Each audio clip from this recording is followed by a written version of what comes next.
നമസ്കാരം, എല്ലാവർക്കും മൈമഞ്ചർ PSCയിലേക്ക് സ്വാഗതം. നമ്മുടെ CPOയുടെ POIQ സെഷനാണ് നമ്മൾ ചെയ്തുകൊണ്ടിരിക്കുന്നത്. അപ്പോൾ അതിൻ്റെ POIQ സെഷൻ്റെ പാർട്ട് 2 ആണ് നമ്മളിന്ന് ചെയ്യുന്നത്. നമുക്കറിയാം, കഴിഞ്ഞ ക്ലാസ് നിങ്ങൾ കണ്ടിട്ടുണ്ടാകും എന്ന് വിശ്വസിക്കുന്നു. കാണാത്തവർ അത് കണ്ടിട്ട് ഇങ്ങോട്ടേക്ക് വരിക, കാരണം ഒരുപാട് ക്വസ്റ്റ്യൻസ് നമ്മളതിൽ ചെയ്തിട്ടുണ്ട്. ഓക്കെ, അടുത്ത സെഷനിലേക്ക് നമ്മൾ പോകുന്നു. എല്ലാ പോർഷനും കവർ ചെയ്ത് വരും. ഓക്കെ, സ്റ്റാർട്ട് ചെയ്യാം. ഫസ്റ്റ് പോർഷൻ ക്വസ്റ്റ്യൻ പോക്സോയുമായി ബന്ധപ്പെട്ടാണ്. നമുക്കറിയാം 8 മോഡ്യൂളിൽ ചെറിയൊരു മോഡ്യൂളാണ് പോക്സോ നിയമം, 2 മാർക്ക്. നമുക്കറിയാം ഫസ്റ്റ് ക്വസ്റ്റ്യൻ, പോക്സോ ആക്ട് പ്രകാരം ഒരു മുതിർന്ന വ്യക്തിയെ അപമാനപ്പെടുത്തണമെന്ന ദുരുദ്ദേശത്തോടെ അയാൾ ഏതെങ്കിലും കുട്ടിയോട് ലൈംഗിക അതിക്രമം ചെയ്തെന്ന കള്ളപ്പരാതി നൽകുന്നയാൾക്ക് ലഭിക്കാവുന്ന പരമാവധി ശിക്ഷ എന്ത്? ഈ ക്വസ്റ്റ്യൻ കിട്ടിയാണ് തന്നെ ആൻസറിലേക്ക് എത്തുക നിങ്ങൾ. ഓക്കെ, ഒരു എക്സാം മോഡലിലാണ് നമ്മളിത് പഠിപ്പിക്കുന്നത്. അപ്പോൾ നമുക്കറിയാം പോക്സോയിലെ 22ാമത്തെ സെക്ഷനിലേക്ക് പോവുക. വ്യാജ പരാതിയുമായി ബന്ധപ്പെട്ട് വ്യാജ പരാതിയുടെ 3 കണ്ടീഷനാണുള്ളത്. കണ്ടീഷൻ 1 എന്നറിയാം, 2 അറിയാം, 3 അറിയാം. ഏതെങ്കിലും ഒരാൾ ഒരു കുട്ടിയോട് മോശമായി പെരുമാറി എന്ന വ്യാജ പരാതി കിട്ടിയാൽ എന്ത് ശിക്ഷ? അതാണ് ഈ ക്വസ്റ്റ്യൻ. കണ്ടോ, കുട്ടിയോട് ലൈംഗിക അതിക്രമം ചെയ്തെന്ന കള്ളപ്പരാതി നൽകുന്നയാൾക്ക് 6 മാസത്തോളം തടവും പിഴയും കിട്ടും. 6 മാസം. ആൻസർ സി ആണ്. 6 മാസത്തെ തടവും പിഴയും കിട്ടും. എന്നാൽ കുട്ടിയാണ് പരാതി കൊടുത്താൽ കുട്ടിക്ക് ശിക്ഷയില്ല. എന്നാൽ ഒരു മുതിർന്ന വ്യക്തി കുട്ടിക്കെതിരെയാണ് പരാതി കൊടുത്തെങ്കിൽ അയാൾക്ക് 1 വർഷം. ഇതാണ് 22ാമത്തെ വകുപ്പ് പോക്സോ. അപ്പോൾ ഞാൻ ഈ പറയുന്ന സെക്ഷൻ നിങ്ങൾ നോട്ടിലൂടെയും അല്ലെങ്കിൽ നിങ്ങൾ ടെക്സ്റ്റിലൂടെയൊക്കെ ഒന്നും ഓടിച്ചു പോവുക. അപ്പോൾ കുറച്ചുകൂടെ പെർഫെക്റ്റ് ആവും. അടുത്ത ക്വസ്റ്റ്യനിലേക്ക് പോകാം. നമുക്ക് മാക്സിമം കുറച്ച് സമയം കൊണ്ട് കൂടുതൽ ക്വസ്റ്റ്യൻസിലേക്ക് പോകണം. IT ആക്റ്റാണ്. IT ആക്ട് 2000 പ്രകാരം ഒരാളുടെ യൂസർ നെയിം, പാസ്വേഡ് മുതലായവ ചോർത്തുകയും ഉപയോഗിക്കുകയും ചെയ്യുന്നതിന് ലഭിക്കാവുന്ന പരമാവധി ശിക്ഷ എന്ത്? അപ്പോൾ ഒരാളുടെ യൂസർ നെയിം, പാസ്വേഡ്, നമുക്കറിയാം യൂസർ നെയിം, പാസ്വേഡ് മോഷ്ടിക്കുന്ന ആൾക്കുള്ള പരമാവധി ശിക്ഷ നമുക്കറിയാം എത്രയാണ്? 3 വർഷവും 1 ലക്ഷം രൂപയുമാണ്. 3 വർഷവും 1 ലക്ഷം രൂപയുമാണ്. അപ്പോൾ ഇവിടെ ശിക്ഷയാണ് ചോദിച്ചത്, എത്രയാണ്? 3 വർഷത്തെ തടവാണ്. 3 വർഷത്തെ തടവാണ് യൂസർ നെയിം, പാസ്വേഡ് എന്ന് നമ്മൾ അറിയിക്കുക. ക്ലിയർ ആണല്ലോ? ഓക്കെ, അടുത്തതിലേക്ക് പോകാം. അടുത്ത ക്വസ്റ്റ്യനിലേക്ക് പോകുന്നു. ഇലക്ട്രോണിക് രൂപത്തിൽ കുട്ടികളെ സംബന്ധിക്കുന്ന അശ്ലീലം പ്രദർശിപ്പിക്കുകയും പ്രചരിപ്പിക്കുകയും ചെയ്യുന്ന വ്യക്തിക്ക് തുടർച്ചയായി കുറ്റക്കാരനാണെന്ന് ചെയ്യുകയാണെങ്കിൽ IT ആക്ട് പ്രകാരം ലഭിക്കാവുന്ന പരമാവധി ശിക്ഷ. ഈ തുടർച്ചയായി എന്ന് പറഞ്ഞാൽ ആവർത്തിച്ചു എന്നാണ്. നമുക്കറിയാം, ഒരു ശിക്ഷ കൊടുക്കുന്നു, അടുത്തൊന്ന് ആവർത്തിച്ചാൽ വീണ്ടും ശിക്ഷ കൊടുക്കുന്നു. ഓക്കെ, അപ്പോൾ ഇലക്ട്രോണിക് രൂപത്തിൽ കുട്ടികളെ സംബന്ധിക്കുന്ന അശ്ലീലം പ്രദർശിപ്പിക്കുകയും, അപ്പോൾ നമുക്കറിയാം ഏത് സെക്ഷനാണ് കുട്ടികളെ സംബന്ധിക്കുന്നത്? 67B ആണ്, ചൈൽഡ് പോണോഗ്രഫി. അപ്പോൾ ഈ ചൈൽഡ് പോണോഗ്രഫിയുമായി ബന്ധപ്പെട്ട കുറ്റകൃത്യങ്ങൾക്കുള്ള ആവർത്തിച്ചാലുള്ള ശിക്ഷയാണ് നമുക്കിവിടെ ചോദിച്ചത്. ആവർത്തിച്ചാൽ എത്രയാണ്? 7 വർഷത്തെ തടവും 10 ലക്ഷം രൂപയുമാണ്. 7 വർഷവും 10 ലക്ഷവും. ക്ലിയർ ആണോ? അപ്പോൾ ഇതാണ് ആവർത്തിച്ചാൽ 67B ആണ്. പഠിച്ചോളുക, ചൈൽഡ് പോണോഗ്രഫി. ഞാൻ ഈ പറയുന്ന സെക്ഷൻ നിങ്ങൾ എന്തുകൂടെ ചെയ്യുക? അവിടെ വായിച്ചുകൂടെ ചെയ്യുക. കാരണം നമ്മൾ ഒരുപാട് ലാഗായി കഴിഞ്ഞാൽ നമുക്ക് ക്വസ്റ്റ്യനിലോട്ട് പോകാനുള്ള സമയം കുറയും. അപ്പോൾ നമ്മളിത് പറഞ്ഞു പോകുമ്പോൾ ഈ സെക്ഷൻ നിങ്ങൾ നിങ്ങളുടെ ബുക്കിലേക്ക് കൂടെ നോക്കി കൺഫേം ചെയ്തോളാം. ഓക്കെ, അടുത്ത ക്വസ്റ്റ്യനിലേക്ക് പോകാം. അടുത്ത ക്വസ്റ്റ്യൻ RT ആക്ട്, വിവരാവകാശ നിയമം. കഴിഞ്ഞ ക്ലാസ്സിൽ നമ്മൾ BNSS കുറച്ച് പ്രാധാന്യം കൊടുത്തു. ഇന്ന് നമ്മൾ അടുത്ത ഭാഗങ്ങൾക്കാണ് കുറച്ച് പ്രാധാന്യം കൊടുക്കുന്നത്. ഓക്കെ, അപ്പോൾ RT ആക്ട്, വിവരാവകാശ നിയമം 2005 പ്രകാരം 3ാം കക്ഷി. നമുക്കറിയാം വിവരാവകാശ നിയമത്തിൽ ആകെ 4 സെക്ഷനെ നമുക്ക് സിലബസിൽ പഠിക്കുന്നുള്ളൂ. 4 സെക്ഷൻ. ഏതൊക്കെയാണ് ആ 4 സെക്ഷൻ എന്ന് ചോദിച്ചു കഴിഞ്ഞാൽ 2 Clause F, 8, 9, 11. അതിൽ 11 നമുക്കറിയാം 3ാം കക്ഷി വിവരം എന്നാണ്. ഓക്കെ, 3ാം കക്ഷി വിവരവുമായി ബന്ധപ്പെട്ട് പബ്ലിക് ഇൻഫർമേഷൻ ഓഫീസർമാരിൽ നിന്ന് ഏതെങ്കിലും വിവരത്തിൻ്റെയോ രേഖയോ സംബന്ധിച്ച് നോട്ടീസ് ലഭിച്ചിട്ടുണ്ടെങ്കിൽ എത്ര ദിവസത്തിനകം അദ്ദേഹത്തിന് നിർദ്ദിഷ്ട വെളിപ്പെടുത്തലിനെതിരെ പരാതി നൽകാം? ഒരു വിവരം കിട്ടി, 3ാം കക്ഷി വിവരം കൊടുത്തു, ഒരു വിവരം കിട്ടിക്കഴിഞ്ഞാൽ ഇദ്ദേഹത്തിന് അപ്പീലിന് പോകാം. എത്ര ദിവസത്തിനകം എന്ന് ചോദിച്ചു കഴിഞ്ഞാൽ നോട്ടീസ് ലഭിച്ച് 10 ദിവസത്തിനകമാണ്. ആൻസർ ഓപ്ഷൻ B ആണ്. നോട്ടീസ് ലഭിച്ച് 10 ദിവസത്തിനകം ഇദ്ദേഹത്തിന് അപ്പീലിന് പോകാം, അല്ലെങ്കിൽ പരാതിക്ക് നിർദ്ദിഷ്ട വെളിപ്പെടുത്തലിനെതിരെ പരാതി നൽകാമെന്ന് അറിയുക. 3ാം കക്ഷി വിവരം വളരെ നന്നായിട്ട് പഠിച്ചുകൊള്ളുക. ഒരു ക്വസ്റ്റ്യൻ ഉറപ്പായിട്ടും വരും, 3ാം കക്ഷി വിവരം. അടുത്ത ക്വസ്റ്റ്യനിലേക്ക് പോകാം. അടുത്ത question, right to information act 2005 പ്രകാരം സംസ്ഥാന പബ്ലിക് ഇൻഫർമേഷൻ ഓഫീസർക്ക് ചില സംഗതികളിൽ പ്രാപ്യത നിരസിക്കാനുള്ള അധികാരം നൽകിയിരിക്കുന്ന വകുപ്പ്. ചില സംഗതികളിൽ, ചില വിഷയങ്ങൾ പുറത്ത് കൊടുക്കാൻ പറ്റില്ല. വിവരാവകാശമാണെങ്കിലും ചില സംഗതികളുടെ പ്രാപ്യത നൽകാൻ സാധിക്കില്ല. അതേത് വകുപ്പിൽ പ്രതിപാദിക്കുന്നു ചോദിച്ചാൽ 9ാമത്തെ വകുപ്പിലാണ്. അപ്പോൾ അവിടെ ഓർമ്മിക്കണം RT ആക്ട് സെക്ഷൻ 9. ക്വസ്റ്റ്യൻ ഒന്നുകൂടെ നോക്കാം. റൈറ്റ് ടു ഇൻഫർമേഷൻ ആക്ട് 2005 പ്രകാരം സംസ്ഥാന പബ്ലിക് ഇൻഫർമേഷൻ ഓഫീസർക്ക് ചില സംഗതികളിൽ പ്രാപ്യത നിരസിക്കാനുള്ള അധികാരം നൽകിയിരിക്കുന്ന വകുപ്പ് ഏത്? ഓപ്ഷൻ ഡി ആണ് ആൻസർ. ഏതാണ് 9ാമത്തെ വകുപ്പ്. അടുത്ത ക്വസ്റ്റ്യനിലേക്ക് പോകാം. താഴെ പറയുന്നതിൽ ഏത് അവകാശമാണ് ഒരു പൗരന് പോലീസ് സ്റ്റേഷനിൽ പ്രാപ്തമായിട്ടുള്ളത്? നമുക്കറിയാം കേരള പോലീസ് ആക്റ്റാണ്. KP ആക്ട് വളരെ എളുപ്പമാണ്. കേരള പോലീസ് ആക്ടിൽ ഒരു ഷുവർ ക്വസ്റ്റ്യൻ ആണിത്. ഇത് നിങ്ങൾക്ക് വരാൻ പോകുന്ന എക്സാമുകളിൽ ഒന്നിലെങ്കിലും ചോദിക്കും. ആദ്യത്തെ ക്വസ്റ്റ്യൻ, ഒരു പ്രത്യേക വ്യക്തി പോലീസ് കസ്റ്റഡിയിലുണ്ടോ എന്നറിയാനുള്ള അവകാശം. അതായത് 8ാമത്തെ സെക്ഷൻ കേരള പോലീസ് ആക്ടിലെ 8ാമത്തെ വകുപ്പാണ് ഈ പറയുന്നത്. 8ാമത്തെ വകുപ്പ് എന്താണ്? ഒരു പ്രത്യേക വ്യക്തി പോലീസ് കസ്റ്റഡിയിലുണ്ടോ എന്നറിയാൻ. 2, എല്ലാ കേസുകളിലും സ്റ്റേഷൻ ജാമ്യം കിട്ടുന്നതിന് അവകാശമുണ്ട്. 3, സ്ത്രീകൾക്ക് സ്വകാര്യതയോടെ പരാതി കൊടുക്കാൻ അവകാശമുണ്ട്. 4, പരാതി നൽകിയതിൻ്റെ കൈപ്പറ്റ് രസീത് കിട്ടാൻ അവകാശമുണ്ട്. ഇതിൽ ഏതൊക്കെയാണ് 8ൽ വരുന്നു അല്ലെങ്കിൽ ഏതൊക്കെ 8ൽ വരുന്നില്ല എന്ന് നമുക്ക് നോക്കാം. ആൻസർ ഏതൊക്കെയാണ്? 1 ശരിയാണ് അല്ലേ. ഒരു പ്രത്യേക വ്യക്തി പോലീസ് കസ്റ്റഡിയിൽ ഉണ്ടോ എന്നറിയുവാനുള്ള അവകാശം എല്ലാ പൗരന്മാർക്കുമുണ്ട്. ശരിയായ സ്റ്റേറ്റ്മെൻറ്റ്. 2 തെറ്റാണ്. എല്ലാ കേസുകളിലും സ്റ്റേഷൻ ജാമ്യം കിട്ടാൻ അവകാശമൊന്നുമില്ല. എല്ലാ കേസുകളിലും സ്റ്റേഷൻ ജാമ്യം ലഭിക്കാനുള്ള അവകാശം ആർക്കുമില്ല. അപ്പോൾ അത് തെറ്റായ സ്റ്റേറ്റ്മെൻറ്റാണ് 2. 3, സ്ത്രീകൾക്ക് സ്വകാര്യതയോടെ പരാതി കൊടുക്കാൻ അവകാശമുണ്ട്. ഉണ്ട്, കറക്റ്റാണ്. 4, പരാതി നൽകിയതിൻ്റെ കൈപ്പറ്റ് രസീത് കിട്ടാനുള്ള അവകാശമുണ്ട്. അതും കറക്റ്റാണ്. അപ്പോൾ ശരി ഉത്തരം എന്ന് പറയുന്നത് 1, 3, 4 വരുന്ന ഓപ്ഷൻ വരണം. ആൻസർ സി ആണ്. 1, 3, 4 ശരിയാണ്. ക്ലിയർ ആണേ. അടുത്ത ക്വസ്റ്റ്യനിലേക്ക് പോകാം. വലിയ അളവിൽ മയക്കുമരുന്ന് കടത്തുന്നതിന് ആവർത്തിച്ച് ശിക്ഷ ലഭിച്ചിട്ടുള്ള വ്യക്തി വീണ്ടും അതേ കുറ്റം ചെയ്താൽ 31A സെക്ഷൻ 31A പ്രകാരം NDPS ആക്ടിലെ അല്ലേ വധശിക്ഷയെ പറ്റി പറയുന്നതാണ്. ശിക്ഷ എത്രയാണ്? അപ്പോൾ അവിടെ നമുക്ക് നോക്കാം. 31Aയിൽ എന്താണ് പറയുന്നത്? 24, 19, 27A അല്ലെങ്കിൽ 19, 24, 27A ഈ 3 വകുപ്പുകളും കുറ്റകൃത്യം ആവർത്തിച്ചാൽ പരമാവധി വധശിക്ഷ നൽകാം. അപ്പോൾ NDPS ആക്ടിലെ വധശിക്ഷ നൽകാം എന്ന് പ്രതിപാദിക്കുന്ന വകുപ്പ് കൂടെയാണ് 31A. അപ്പോൾ ആൻസർ ഏതാണ്? ഓപ്ഷൻ സി ആണ്. വധശിക്ഷയാണ് ആൻസർ. ഓപ്ഷൻ സി വധശിക്ഷയാണ് ആൻസർ എന്നറിയുക. വധശിക്ഷയാണ് ആൻസർ. ഓക്കെ, അടുത്ത ക്വസ്റ്റ്യനിലേക്ക് പോകാം നമുക്ക്. അടുത്ത ക്വസ്റ്റ്യൻ, പോലീസിൻ്റെ കൃത്യനിർവഹണത്തിന് സഹായമാകുന്നതിനായി കമ്മ്യൂണിറ്റി സമ്പർക്ക സമിതികൾ രൂപീകരിക്കുന്നതിനെക്കുറിച്ച് ഏത് നിയമമാണ് പ്രതിപാദിക്കുന്നത്? നമുക്കറിയാം കേരള പോലീസ് ആക്ടിലെ 64ാമത്തെ വകുപ്പാണ് കമ്മ്യൂണിറ്റി പോലീസിംഗ്.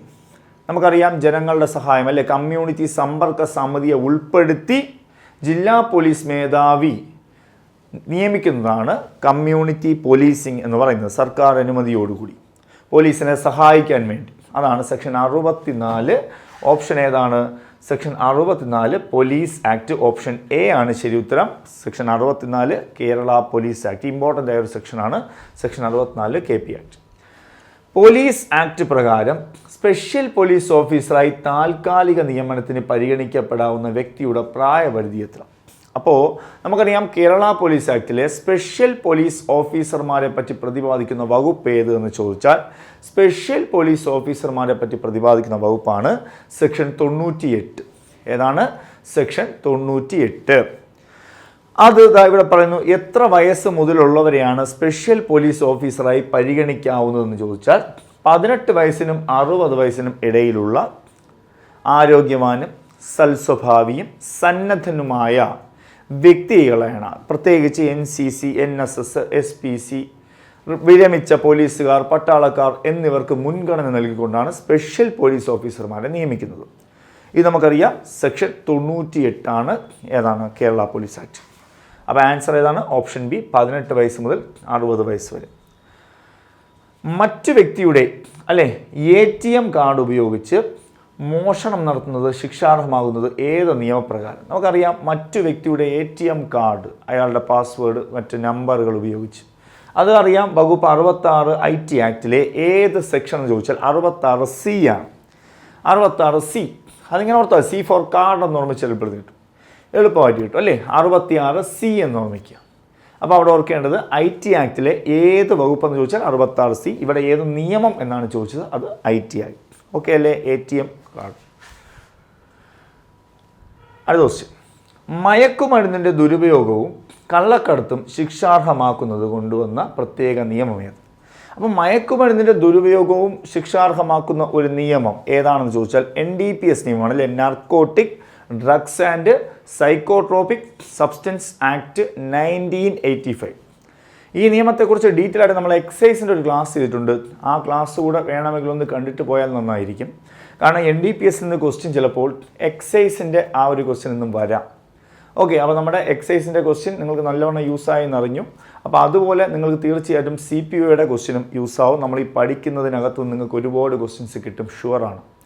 ഓക്കെ, അപ്പോൾ നന്നായിട്ട് കാണുക, വർക്കൗട്ട് ചെയ്യുക. ഇത് മാത്രം കാണരുത്, ഇതിന് റിലേറ്റഡ് ഫാക്ട്സ് ഞാൻ പറയും, അത് കേൾക്കുക, അതുമായിട്ട് ബന്ധപ്പെട്ട് പഠിക്കുകയും കൂടെ ചെയ്താലേ കിട്ടുള്ളൂ. കുറച്ചുകൂടെ സിലബസ് വലുതാണ്. ഓക്കെ, അപ്പോൾ നമുക്ക് NDPS നിയമം 1985 ആണ്, narcotic drugs and psychotropic substance നിയമം 1985. എത്ര വകുപ്പുണ്ട്? അതായത് 6ഓളം വകുപ്പും അതുപോലെ തന്നെ 83ഓളം സെക്ഷനുകൾ ഉൾപ്പെടുന്നതാണ് NDPS നിയമം. അടുത്തത്, താഴെ പറയുന്നതിൽ വിവര സാങ്കേതിക നിയമപ്രകാരം ജീവപര്യന്തം വരെ തടവ് ശിക്ഷ ലഭിക്കാമെന്ന കുറ്റം ഏത്?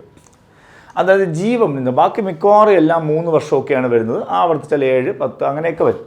പക്ഷേ ഇവിടെ ജീവപര്യന്തം ശിക്ഷ ലഭിക്കാവുന്ന ഒരേ കുറ്റമേ ഉള്ളൂ, അത് സൈബർ ടെററിസം ആണ്. 66F IT act 66F cyber terrorism എന്ന് ഓർമ്മിക്കുക. ഓപ്ഷൻ D ആണ് ആൻസർ, സൈബർ ടെററിസം എന്നറിയുക. അടുത്ത ക്വസ്റ്റ്യനിലേക്ക് പോകാം. വിവരാവകാശ നിയമപ്രകാരം താഴെ പറയുന്നവയിൽ നിന്ന് ശരിയായ പ്രസ്താവനകൾ തിരഞ്ഞെടുക്കുക. നല്ലവണ്ണം വായിച്ചോളൂ. പാർലമെൻറ്റിൻ്റെ വിശേഷ അവകാശത്തിന് ലംഘനമായേക്കാവുന്ന വിവരങ്ങൾ വെളിപ്പെടുത്തേണ്ടതില്ല. വിവരാവകാശ നിയമപ്രകാരം വിവരം ലഭിക്കുന്നതിന് സമയപരിധി നിഷ്കർഷിച്ചിട്ടുണ്ട്. 3, വിവരം എന്നതിൻ്റെ നിർവചനത്തിൽ ഇലക്ട്രോണിക് രൂപത്തിൽ സൂക്ഷിച്ചിരുന്ന വസ്തുക്കൾ ഉൾപ്പെടുന്നില്ല. D, വിവരം ലഭ്യമാക്കുന്നതിൽ പൊതു താൽപ്പര്യത്തിന് പ്രാധാന്യമുണ്ട്. അപ്പോൾ 4 ഓപ്ഷനാണ് വരുന്നത്. ഇതിൽ ശരിയായ പ്രസ്താവനകൾ എന്നാണ് ചോദിച്ചത്. ശരിയായ പ്രസ്താവനകൾ 1 ശരിയാണ്, 1 ശരിയാണ്. 2 ശരിയാണോ? 2ഉം ശരിയാണ്. 3 ശരിയല്ല. എന്തുകൊണ്ടെന്നറിയോ? വിവരം എന്നതിൻ്റെ നിർവചനത്തിൽ ഇലക്ട്രോണിക് രൂപത്തിൽ സൂക്ഷിച്ചിരിക്കുന്ന വസ്തുക്കളും ഉൾപ്പെടുന്നു. ഇവിടെ ഉൾപ്പെടുന്നില്ല എന്നല്ലേ പറയുന്നേ. അപ്പം 4ഉം ശരിയാണ്. ആൻസർ 1ഉം 2ഉം 4ഉം ശരി. ആൻസർ ഓപ്ഷൻ B ആണ് ശരി ഉത്തരം. 1, 2, 4 ശരി ഉത്തരം എന്നാണ്. ക്ലിയർ ആയിട്ട് മനസ്സിലാക്കണം. പ്രീവിയസ് ക്വസ്റ്റ്യൻ ആണ്, ക്ലിയർ ആയിട്ട് മനസ്സിലാക്കണം. ഓക്കെ, അടുത്ത ക്വസ്റ്റ്യനിലേക്ക് പോകാം. അടുത്ത ക്വസ്റ്റ്യൻ, വിവരാവകാശ നിയമപ്രകാരം ആവശ്യപ്പെടുന്ന വിവരം മൂന്നാമതൊരു വ്യക്തിയുടെ പക്കൽ നിന്ന് സ്വീകരിക്കേണ്ടതും ആയത് ആ വ്യക്തി രഹസ്യമായി കരുതുന്നതും ആണെങ്കിൽ ആവർത്തിക്കേണ്ട നടപടികൾ. അപ്പോൾ അവിടെ ഈ അതിൻ്റെ അർത്ഥം, ക്വസ്റ്റിൻ്റെ അർത്ഥം ഇതാണ്, മൂന്നാമതൊരു വ്യക്തി അല്ലേ, വ്യക്തിയുടെ പക്കൽ നിന്ന് സ്വീകരിക്കേണ്ടതുമായതാണെങ്കിൽ അതല്ലേ മൂന്നാം കക്ഷി വിവരം. അത്രയേ ഉള്ളത്. ഏത് സെക്ഷനിലാണെന്നാണ് ചോദിച്ചത്. നമ്മൾ നേരത്തെ പഠിച്ചത് തന്നെയാണ്. 11ാമത്തെ വകുപ്പ്, 11ാമത്തെ വകുപ്പ് വിവരാവകാശ നിയമം 11 മൂന്നാം കക്ഷി വിവരം പഠിക്കണം. നിർബന്ധമായും പഠിച്ചിട്ടേ പോകാവൂ മൂന്നാം കക്ഷി വിവരം. അടുത്തത്, കുട്ടികൾക്കെതിരായുള്ള ലൈംഗിക അതിക്രമം തടയുന്നതിനായി ഉണ്ടാക്കിയ പോക്സോ നിയമം നിലവിൽ വന്ന വർഷം എല്ലാവർക്കും അറിയാം, 2012. പോക്സോയുടെ സെക്ഷൻ എത്രയാ? 9 സെക്ഷൻ, 46 വകുപ്പുകൾ. ഭേദഗതി ചെയ്തത് 2019. 6ാമത്തെ വകുപ്പിലാണ് വധശിക്ഷയെ പറ്റി പറയുന്നത്. പോക്സോയുടെ ഫുൾ ഫോം പഠിക്കുക, protection of children from sexual offences act എന്നാണ് പഠിക്കുന്നത്. 2012 നവംബർ 14 നിലവിൽ വന്ന നിയമമാണ്. കുട്ടികൾക്കെതിരെയുള്ള ലൈംഗിക അതിക്രമം, ചൂഷണം, പീഡനം തുടങ്ങിയവ തടയുന്നതിനായി കൊണ്ടുവന്ന നിയമമാണ്. ഓക്കെ, അടുത്ത ക്വസ്റ്റ്യനിലേക്ക് പോകാം. വിവാഹിതയായ സ്ത്രീകൾ അസ്വാഭാവിക സാഹചര്യങ്ങളിൽ മരണപ്പെടുമ്പോൾ സ്ത്രീധന മരണമായി കണക്കാക്കുന്നത് വിവാഹശേഷം എത്ര വർഷങ്ങൾക്കുള്ളിൽ സ്ത്രീധനവുമായി ബന്ധപ്പെട്ട് മരണം സംഭവിക്കുമ്പോഴാണ്. അതായത് വിവാഹിതയായ സ്ത്രീകൾ എത്ര വർഷത്തിനുള്ളിൽ മരിച്ചാലാണ്, അസ്വാഭാവികമായി മരിച്ചാലാണ് സ്ത്രീധന മരണമായി സംശയിക്കപ്പെടുന്നതെന്ന് ചോദിച്ചു കഴിഞ്ഞാൽ എത്രയാണ് ആൻസർ? എല്ലാവർക്കും അറിയാം. ആൻസർ എത്ര? 7 വർഷമാണ് അല്ലേ. ആൻസർ ഓപ്ഷൻ B ആണ്. 7 വർഷത്തിൽ അല്ലെ, 7 വർഷത്തിൽ കവിയാണ്. വിവാഹം കഴിഞ്ഞ് 7 വർഷത്തിനുള്ളിൽ ആണ് മരണപ്പെട്ടാൽ. ഓക്കെ, അപ്പോൾ സ്ത്രീധന മരണവുമായി ബന്ധപ്പെട്ട BNS വകുപ്പ് ഏതെന്ന് ചോദിച്ചാൽ ഏതാണ്? സെക്ഷൻ IPCയിലാണിപ്പോൾ 304B ആയിരുന്നു. ഇപ്പോൾ അത് എത്രയിൽ പോയി? 80ാമത്തെ വകുപ്പ് എന്ന് പഠിക്കുക, 8. സ്ത്രീധന മരണം 87 വർഷത്തിൽ കുറയാത്തതും ജീവപര്യന്തം വരെയാകാവുന്നതുമായ തടവ് ലഭിക്കും എന്ന് ഓർമ്മിക്കുക. അടുത്ത ക്വസ്റ്റ്യനിലേക്ക് പോകാം. അടുത്ത ക്വസ്റ്റ്യൻ, ഒരു വ്യക്തി ലൈംഗിക ഉദ്ദേശത്തോടുകൂടി ഒരു കുട്ടിയെ അശ്ലീല കാര്യത്തിനായി വശീകരിച്ചാൽ പോക്സോ നിയമപ്രകാരം ഏത് കുറ്റമായി കണക്കാക്കും? അപ്പോൾ ഇവിടെ അശ്ലീല കാര്യങ്ങൾക്കായി എന്താണ് ചെയ്തത്? വശീകരിച്ചാൽ എന്നാണ്. അപ്പോൾ ഇവിടെ സ്പർശനമോ വേറെ ഉപദ്രവമോ ഒന്നുമില്ല, വശീകരിച്ചാൽ എന്നാണ്. അപ്പോൾ അവിടെ അത് പീഡനമായിട്ടാണ് കണക്കാക്കുന്നത്. ഓപ്ഷൻ എ ആണ്. സെക്ഷൻ 11 വരും. പോക്സോയിലെ സെക്ഷൻ 11 അതിൻ്റെ ശിക്ഷ, 12 3 വർഷത്തെ തടവും പിഴയും ലഭിക്കും. അപ്പോൾ ഓർമ്മിക്കുക, അശ്ലീല കാര്യത്തിനായി നിർബന്ധിച്ചാൽ 3 വർഷത്തെ തടവും പിഴയുമാണ്. സെക്ഷൻ 12 ഈ നിയമത്തെക്കുറിച്ച് പറയുന്നത് എന്നറിയിക്കുക. അടുത്ത ക്വസ്റ്റ്യൻ, പോലീസിൻ്റെ സംരക്ഷണത്തിലോ കസ്റ്റഡിയിലോ ഉള്ള ആരോടും മോശമായി പെരുമാറുകയോ അസഭ്യം പറയുകയോ ചെയ്യരുതെന്ന് കേരള പോലീസ് നിയമത്തിലെ ഏത് വകുപ്പ് പറയുന്നു? അതായത് കസ്റ്റഡിയിലുള്ള വ്യക്തികളോട് സഭ്യതയോടും മാന്യതയോടും പെരുമാറണം എന്ന് പറയുന്ന കേരള പോലീസ് ആക്ടിലെ വകുപ്പ് ഏതാണ് വകുപ്പ് ഏതാണ്? നമുക്കറിയാം, പോലീസിൻ്റെ പെരുമാറ്റമാണല്ലോ. ഇതൊരിക്കൽ പറഞ്ഞ ക്വസ്റ്റ്യനാണ്, വീണ്ടും പറയുന്നു. ഇനി ഉറപ്പായിട്ടും ചോദിക്കും. ഏതാണ് വകുപ്പ്? 29. അപ്പോൾ പോലീസ് കസ്റ്റഡിയിലുള്ള വ്യക്തികളോട് മാന്യമായിട്ടും സഭ്യതയോടും പെരുമാറണം. പോലീസിൻ്റെ പെരുമാറ്റം സെക്ഷൻ 29 എന്നറിയുക. അടുത്ത ക്വസ്റ്റ്യൻ, രക്ഷാപ്രവർത്തനത്തിനും ദുരിതാശ്വാസ പ്രവർത്തനങ്ങൾക്കും ആവശ്യമായ പൊതുവായതോ സ്വകാര്യമായതോ ആയ ഏതെങ്കിലും തെരുവോ വഴിയോ അടയ്ക്കാൻ പോലീസിനെ പ്രാപ്തമാക്കുന്ന കേരള പോലീസ് നിയമത്തിലെ ഏത് വ്യവസ്ഥയാണ്? അപ്പോൾ നമുക്കറിയാം, കേരള പോലീസ് ആക്ടിലെ 69ാമത്തെ വകുപ്പ് എന്താണ്? അഗ്നിബാധയോ ദുരന്തമോ ഉണ്ടായാൽ പോലീസ് രക്ഷയ്ക്കെത്തുന്ന കാര്യം, അല്ലേ? പോലീസ് എത്താം, ഫയർഫോഴ്സ് എത്താം, മജിസ്ട്രേറ്റ് എത്താം, പബ്ലിക് സർവൻറ്റിന് വരെ ചെയ്യാം. 69ാമത്തെ വകുപ്പാണ് പറയുന്നത്. സെക്ഷൻ 69 ആണെന്ന് അറിയുക. സെക്ഷൻ 69. ഈ 69 പ്രകാരം ഏതെങ്കിലും ഒരു വീട് അല്ലെങ്കിൽ മറ്റ് വസ്തു നശിച്ചു പോയാൽ അതിന് ഇൻഷുറൻസ് തുക ഇല്ല എങ്കിൽ പോലും അതിനൊരു വില തിട്ടപ്പെടുത്തി കൊടുക്കാൻ അവകാശപ്പെട്ട വ്യക്തിയാണ് ജില്ലാ മജിസ്ട്രേറ്റ് അല്ലെങ്കിൽ ജില്ലാ കളക്ടർ എന്നും 69 എടുത്തു പറയുന്നുണ്ട്. അടുത്ത ക്വസ്റ്റ്യനിലേക്ക് പോകാം. കേരള പോലീസ് ആക്ടിലെ സെക്ഷൻ 37 പ്രകാരം താഴെ പറയുന്ന പ്രസ്താവനകളിൽ ഏതാണ് ശരി? അപ്പോൾ 37 നമുക്കറിയാം എന്താണ്? പൊതുസ്ഥലങ്ങളിൽ അല്ലെങ്കിൽ പ്രൈവറ്റ് പ്രോപ്പർട്ടിയിൽ എൻ്റർ ചെയ്യാൻ പോലീസിനുള്ള അവകാശം എന്താണെന്നാണ്. അതായത് ആചാരം, മാന്യത, സ്വകാര്യത, ഔചിത്യം എന്നിവ കണക്കിലെടുത്ത് സുരക്ഷ ഉറപ്പാക്കുന്നതിനോ ആസന്നമായ അപകടം ഒഴിവാക്കുന്നതിനോ വേണ്ടി ഓരോ പോലീസ് ഉദ്യോഗസ്ഥനും ഏത് സ്വകാര്യ സ്ഥലത്തേക്കും പ്രവേശിക്കാം. ശരിയല്ലേ? അപ്പോൾ എന്തിനൊക്കെ വേണ്ടിയാണ് പോലീസ് പ്രവേശിക്കുന്നത്? അപകടം ഒഴിവാക്കാനോ, ഉണ്ടായ അപകടം ഒഴിവാക്കാനോ അല്ലെങ്കിൽ സുരക്ഷ ഉറപ്പാക്കാനോ വേണ്ടി ഏതൊരു സ്വകാര്യ സ്ഥലത്തും പോലീസിന് പ്രവേശിക്കാം. എന്ത് പാലിച്ചുകൊണ്ട്? ആചാരം, മര്യാദ, സ്വകാര്യത, ഔചിത്യം എന്നിവയ്ക്ക് പ്രാധാന്യം കൊടുത്തുകൊണ്ട്. 2, ഈ അധികാരം വിനിയോഗിക്കുന്നതിന് മുൻപ് കെട്ടിടത്തിൻ്റെയും പരിസരത്തിൻ്റെയും ചുമതലയുള്ള വ്യക്തിയുടെ സഹകരണവും സമ്മതവും നേടുന്നതിന് ഒരു പോലീസ് ഉദ്യോഗസ്ഥൻ പരമാവധി ശ്രമിക്കേണ്ടതാണ്. നമ്മളൊരു പ്രൈവറ്റ് പ്രോപ്പർട്ടിയിൽ എൻ്റർ ചെയ്യുമ്പോൾ പരമാവധി ആ വ്യക്തിയുടെ ഓണറിൻ്റെ സമ്മതവും സഹകരണവും വാങ്ങാൻ പരമാവധി ശ്രമിക്കണം എന്നുകൂടെ പറയുന്നു. ഇത് 2:37 ആൻസർ എന്താണ്? ഓപ്ഷൻ സി ആണ്. 1ഉം 2ഉം ശരിയാണ്. ഒന്നുമില്ല, നിങ്ങൾ കേരള പോലീസ് ആക്ടിലെ 37 മാത്രം വായിച്ചാൽ മതിയാവും. 37 വായിച്ചാൽ മതിയാവും. അത് തന്നെയാണ് ഈ 2 സെൻറ്റൻസും. ചോദിക്കുന്ന ക്വസ്റ്റ്യനാണ്, ചോദിക്കും. അടുത്ത ക്വസ്റ്റ്യനിലേക്ക് പോകാം. NDPS നിയമത്തിലെ സെക്ഷൻ 27 പ്രകാരം കൊക്കൈൻ കഴിച്ചാലുള്ള ശിക്ഷ എന്ത്? NDPS നിയമപ്രകാരം നമുക്കറിയാം, കൊക്കൈൻ, മോർഫിൻ, ഡൈഅസറ്റൈൽ മോർഫിൻ തുടങ്ങിയ കൂടിയ വസ്തുക്കൾ ഉപയോഗിച്ചാൽ, ആരെങ്കിലും കഴിച്ചാൽ അയാൾക്ക് ലഭിക്കാവുന്ന ശിക്ഷയാണ് ചോദിച്ചിട്ടുള്ളത്. നമുക്ക് നോക്കാം. ശിക്ഷ 1 വർഷവും 10,000 ആണോ, 6 മാസവും 10,000 ആണോ, 1 വർഷവും 20 ആണോ, 6 മാസവും 20 ആണോ? ആൻസർ ഓപ്ഷൻ സി ആണ്. ആൻസർ എന്താണ്? Option C.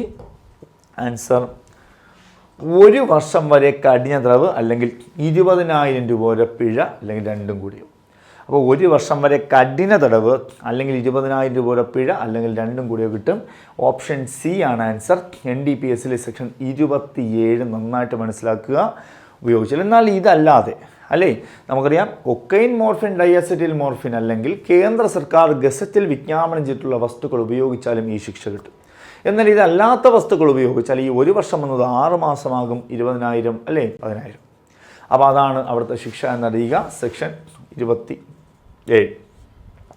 അടുത്തത് NDPSലെ 37 പ്രകാരം ചെയ്ത കുറ്റകൃത്യങ്ങളുടെ സ്വഭാവമാണ്. ഒരു പരീക്ഷയ്ക്ക് ചോദിച്ചു, തിരിച്ചറിയാനാവുന്ന കുറ്റങ്ങൾ, കോഗ്നൈസബിൾ കുറ്റങ്ങളെ പറ്റി പറയുന്ന വകുപ്പാണ് 37. തിരിച്ചറിയാനാവുന്ന കുറ്റങ്ങളെ പറ്റി പറയുന്ന വകുപ്പ് ചോദിച്ചാൽ 37 എഴുതുക. അതൊരു പ്രീവിയസ് ക്വസ്റ്റ്യൻ ആണ്, 37ാമത്തെ വകുപ്പാണ്. അതായത് അടുത്ത ക്വസ്റ്റ്യൻ, പോക്സോ നിയമത്തിലെ സെക്ഷൻ 3 എന്താണ് കൈകാര്യം ചെയ്യുന്നത്? പോക്സോ നിയമത്തിലെ അത്യാവശ്യം വലിയ കുറ്റകൃത്യമായിട്ടുള്ളൊരു വകുപ്പാണ് 3. എന്താണ് 3? ലൈംഗിക പീഡനമാണോ, അതിക്രമമാണോ, ചൈൽഡ് പോണോഗ്രഫിയാണോ, നുഴഞ്ഞു കയറുന്ന ലൈംഗിക അതിക്രമമാണോ? ആൻസർ ഡി ആണ്. ആൻസർ എന്താണ്? പ്രവേശിത ലൈംഗിക അതിക്രമം, അല്ലെങ്കിൽ പെനിട്രേറ്റീവ് സെക്ഷൽ അസോൾട്ട്, അല്ലെങ്കിൽ നുഴഞ്ഞു കയറുന്ന ലൈംഗിക അതിക്രമമാണ്.